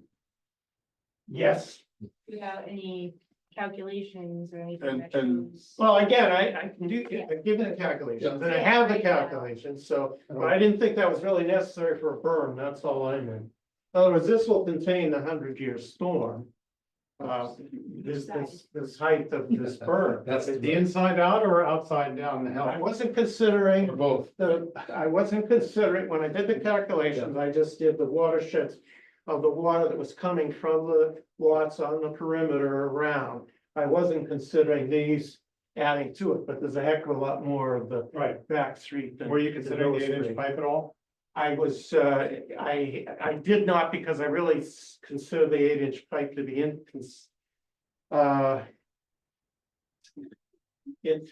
insignificant compared to the 4-inch rain that we got in that area. So And can you put on the ortho imagery for Mass Mappa for a second? And then go a little bit north of where you're looking right now? The aerial Second imagery? dot. Yeah. Yeah, so go a little bit north, above 30 Candlelight. Follow that dirt road. Yeah. This is the Is big. that, yeah, there's 2 basins. Where's the low drain on both of those basins? At this property right here, if we could have connected to it, that's where I had proposed to put the pipe in to connect down to that, and it would go to that basin. But so. That's the low point. Right, the basins, where are the basins? Where's their low overflow? Oh, with their elevation of their Yeah. low, I can give you that next time, but I don't Yeah, have if we it. can look into that. would- Sure. Okay. Can I anything ask else? what you're trying to, I just am trying to look for other means of where this water's coming. okay, If it's overland flow across the street, going into these, because it's, there's no flow, the grading of the road does not allow the flow of across the street. into the site. What does allow it is the grading on the lots. Some of it is going out to the road and some is coming back to parcel C. And so that's the watershed. In other words, somewhere along the inside of Candlelight Lane, there is a line. And the intention is that it would infiltrate as it normally does and will do when the water's ponded there. Do you know how long it took for that rainwater to finally infiltrate? It was certainly back more in than January? 72 hours, right? You're talking about in January, those Well, big ones? More or less the second one, because I think there was some concern about January being a frozen ground condition, but the second storm, do you recall that? don't. Okay, I'm sorry. sorry, please, I'm the one begging for answers. So have you been involved in this from the beginning? Pardon? Were you part of the original neighborhood design? The two people who are most involved, Bob Foxon has retired. And another guy, Bob Duff has left the firm. And so it went to the oldest guy in the company. It came to me. Is there any Lucky chance you. that since you are representing in a way, through the city, I'm representing Fafford. yeah, representing Pepper, that you can see, and this is maybe not gonna have any evidence and plans because they didn't do permitting. Any records that indicated in that top area where the pipes were coming from, that 8-inch pipe? No, we have no records. We've gone back, we've asked people, we have, Jeff Fafford was working on this site back then. But he's the only one that's still alive and still working for the firm, and we have no records of this pipe at all. That it was done because G&H was not aware of it. How old is this site? 10 years? Oh, more than that, isn't it? Well, since they started, No, well, I've been around. started clearing maybe before, yeah. Maybe. Yeah, it's been going on a while. Okay, Maybe continue Yeah. with bringing the calculations. right, I think you've got some calculations, on it, other information you're gonna be gathering, maybe talking to neighbors, the butters. Does the group want to do a site visit between now and the next meeting? sure. Okay, see if we can pick a date. What and about time. researching this pipe? They're going to have to see if there's anything else we can do. I mean, other than talking to the homeowners and seeing whether you can do a dye test of some sort or foundation drains. I don't have any suggestions of how to dig that pipe up or investigate that, where that pipe's coming from. You're talking about the 8-inch, yeah? Yeah, So, but I would leave that to you to see if there's anything else you can pursue I understand. and see what you come back to us with. can you camera the whole distance? Well, I don't know why we didn't. I know that, we did some, and I think had an issue with it not going all the way. Right, at one point, there was a junction, I guess, and they couldn't, I remember Seeing an someone saying they email couldn't do or that. something. Yeah. But do we know if any of the houses have sub pumps? And that's what's connected to them? I mean, it certainly could be, but, I mean. It is groundwater, we're pretty sure of that, except I did see this one catch basin, which surprised the heck out of me, so. Somebody knew the pipe was there because they kept adding to it, so. We haven't been able to find it, and you want us to find out more information, I understand that. Do you feel like you could get that information within 2 weeks, or would you like this continued in a month? I'd like to come back in 2 weeks and I will do my best, and if I can't, I would ask for a continuation. Okay, I will ask for a motion to continue this hearing to the evening of September 11th at 7 p.m. Okay, thank you, Seconded. John, second. Thank you very much, nice to Thank see you. all of you. Wait for the vote, wait for the vote. Oh, Any other discussion? All in favor? Aye. Opposed? Okay. Thank you for your collaboration. This, Come on up. Hopefully we didn't. scare maybe you you'll off. schedule something, you'll see. if you- Yeah, let's quickly, while the sheet's coming up, Yeah. is there a Saturday that Would you want me there?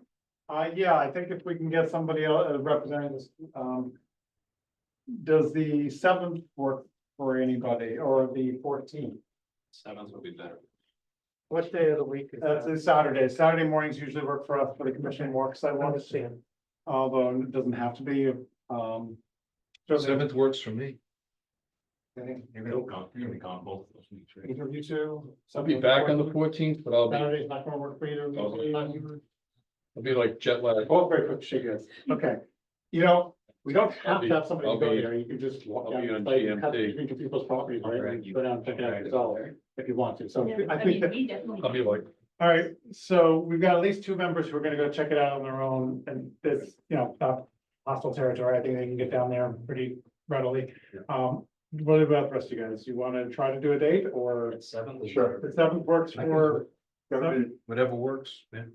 7th at 8:30? Yep, sure. Could you make it the 7th at 8:30? Sure. And where do you want to meet? Pick a number, house number, so we can meet in front of. Why don't we say 24? Is that Tom? No, that- you want to meet in front of Tom? No, he'll pull us in for coffee. We'll never get out of there. So I'm just kidding. He's a great guy. Address number, not lot number. Why don't we, I'm sorry, Yes, Why don't I send you the house number where the 8-inch line is, so we Yeah. can start there. That's great. So that'll be up on Northern Like, Lights. Northern Lights, so we'll be somewhere near the corner of Northern Lights and Candlelight, somewhere in that area. Why don't we just make it at that intersection of, We'll park in that general area and then we'll meet in front of whatever house, but send us the number of the house. okay, very good. In closing, I kind of like Neil's idea, plug it and wait for the phone calls. Yeah, we might.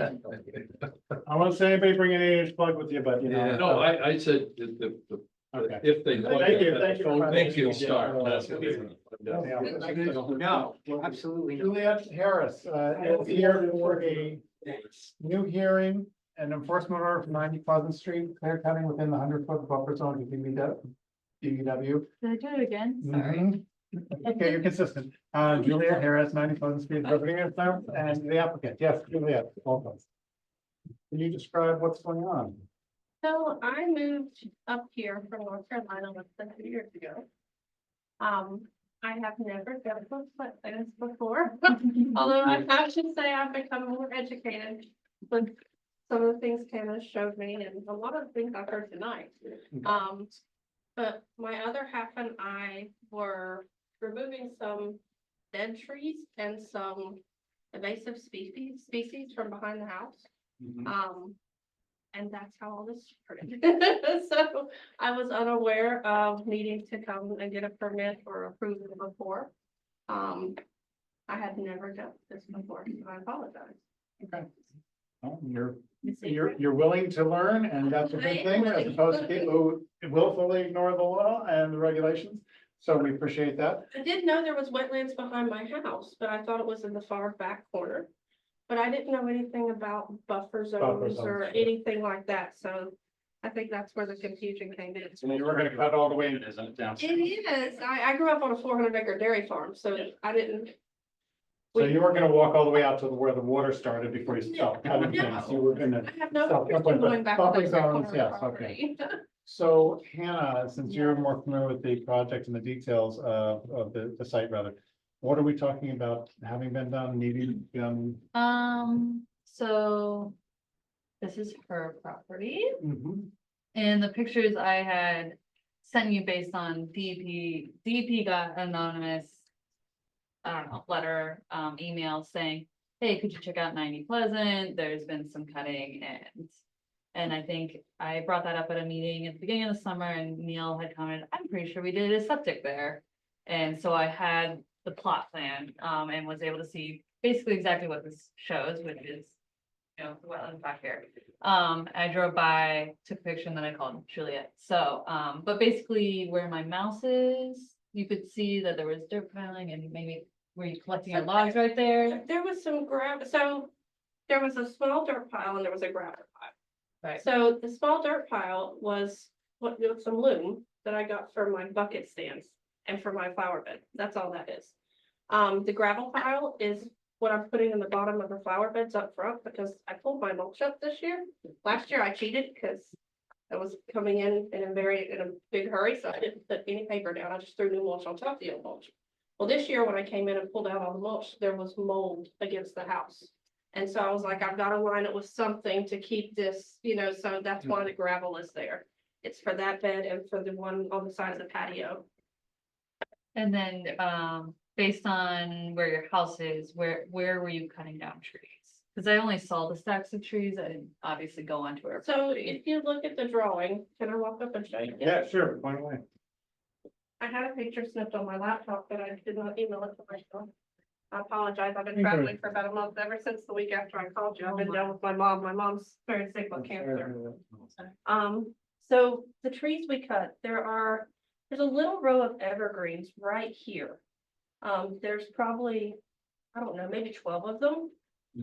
We had a couple of bad storms this winter and there was a tree right behind, a bigger tree right behind those evergreens.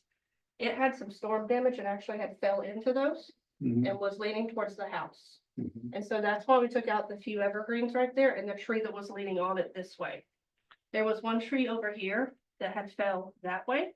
And one of those big storms, a rather large one, it had done some damage to another tree there as well. We did take out, this is my carport. We did take out 2 trees up here, but I think they're out of the way. I don't think they're anything that impact anything. according to the maps I've seen. They were like right up here. I think we're, So how far away would you estimate the trees furthest from the house that you that I cut took down? down. Well, the one that had fell, Yeah. we took it down and we're gonna cut it up, but it Yeah. had already been, the two that were the farthest are the two that had fell. It had fell into the evergreens right here and the one tree behind it. Yeah. Those evergreens, I think were. I think it's 70 feet to the back of my house. Does that sound about right? I drew some lines On from your like street? here to here. Okay. I think that was about 70 feet. It's, the evergreens in that are right about here. Oh, how far away from your house are they? 10 feet, 20 feet? Maybe 12 to 15, Like from here to that wall? not that far. Okay. Not that far. And how tall are those evergreens? It's a They- it's a planted road, somebody put in? Yeah, it's a Okay. planted road that somebody put in. Little bit taller than the ceiling. Okay. They're just like ornamentals. Yeah, they're just ornamentals. Mhm. Somebody put them in, I guess, to block the view. Arborvitae's the deer didn't eat. But that's what, the big tree was behind them that fell into them and it was holding it up. Yeah. And so that's why we took out the few of those that were damaged. Like I said, the other one fell over that way. The other two over here, we literally just took those down because they were just smaller trees up in front and we were putting a tire swing for the neighbor's children. So that was the only reason we took those down. Those might be outside. Is that one? They think so, yeah. Okay. Basically, Yeah, right. probably fine, because it says probably not jurisdictional. Tire swing, does that make it a wetland? If it's outside 100 foot. we don't have any regulations about that, so we don't have We've to- taken down a lot of other branches, but those are the trees. And of course, the two that Are there were, any other trees that are currently on your site that are in risk of falling onto your house or hitting somebody or The only other falling one- down? the only other one of that I am very scared of is the one right out there. There's a really big one right here. It kind of comes over, but we've trimmed some limbs out of it, so it's not as bad. So I just, I don't mean to interrupt, but is that tree on your property or is it on your butters? So there's a line right here, and I actually had it surveyed, and the marker it disappeared from right here. The trees, the two little trees, honestly, it was either on his or there, I don't know. I don't know if it was on ours or his, honestly. You get permission from them, you're Yeah, probably we fine. were all in agreement over a tire swing hanging, or it was gonna be a tire swing, now it's one of those little net rounded swings. So we took out, Have an easement for your parking? no, Might want to consider. we spoke with the neighbor, but we don't have anything official, if that makes sense. But we told him if we sold it and he didn't want that parking space there, then we could pull it back. Okay, well, again, the ones by right next to the house, I think are well outside the 100 foot, so you could do what you wish to with those. If you have concern about that big one down the road, you don't have to come to us because it's outside 100 foot. Do what you feel is safe. I just asked about any other It's a trees. beautiful tree, I don't wanna take it down. Sure, There's no, some limbs out of it, so Yeah, I don't. and that may be the best thing you could do, watch it and so forth and see how it goes. Any other trees I was asking about now, because if there was anything else that you needed to do or plan to do for safety wise, we'd like to know about that right away. Are there any other trees now that are not safety wise, but something else you planned on doing? And if so, where would that be? Okay, There's not anymore. so it's all Pretty much- been done. Yeah, it's Okay. all done. Okay, just want to make sure. Basic species were in the plan. So we had some vines and the vines were crawling. The vines went up the row of evergreens. There were vines all up in the evergreens and they were in the tree back. They were actually literally crawling out from the line of evergreens about 6 or 8 feet into the yard. I think they were poison ivy or, Hairy, yeah. yeah, Reddish leaves, yeah. that's what it looked like. We've had a lot of poison oak back there. Poison oak was more on this side of the house, but the poison ivy and the vine looking stuff was all through here. The vine looking stuff that has 5 leaves, it might have been Virginia creeper, that'll do That that. might have been the creeper, because Yeah, it was 5 a leaves, poison ivy, poison Virginia oak. creeper, 3 for poison ivy. Yeah. Yep. Okay, so you pulled poison ivy, but Virginia creeper, probably something else, as well as taking those trees The down. vines are driving me crazy. Okay, based on what you've all heard, any comments, citizens, questions, or enforcement order in place? I can't believe she has to sit here for 3 hours for that. Some more. That might have been your punishment. Yeah. I think your punishment was sitting for 3 hours. And now you're Really, and now it's you're actually educated. very educational, so I paid attention, I didn't fall asleep. I think normally, for to go the right way, which I'm sure that, I already explained to you, can be similar to that RDA, request for determination of ability. She emailed me the paper, I have it here.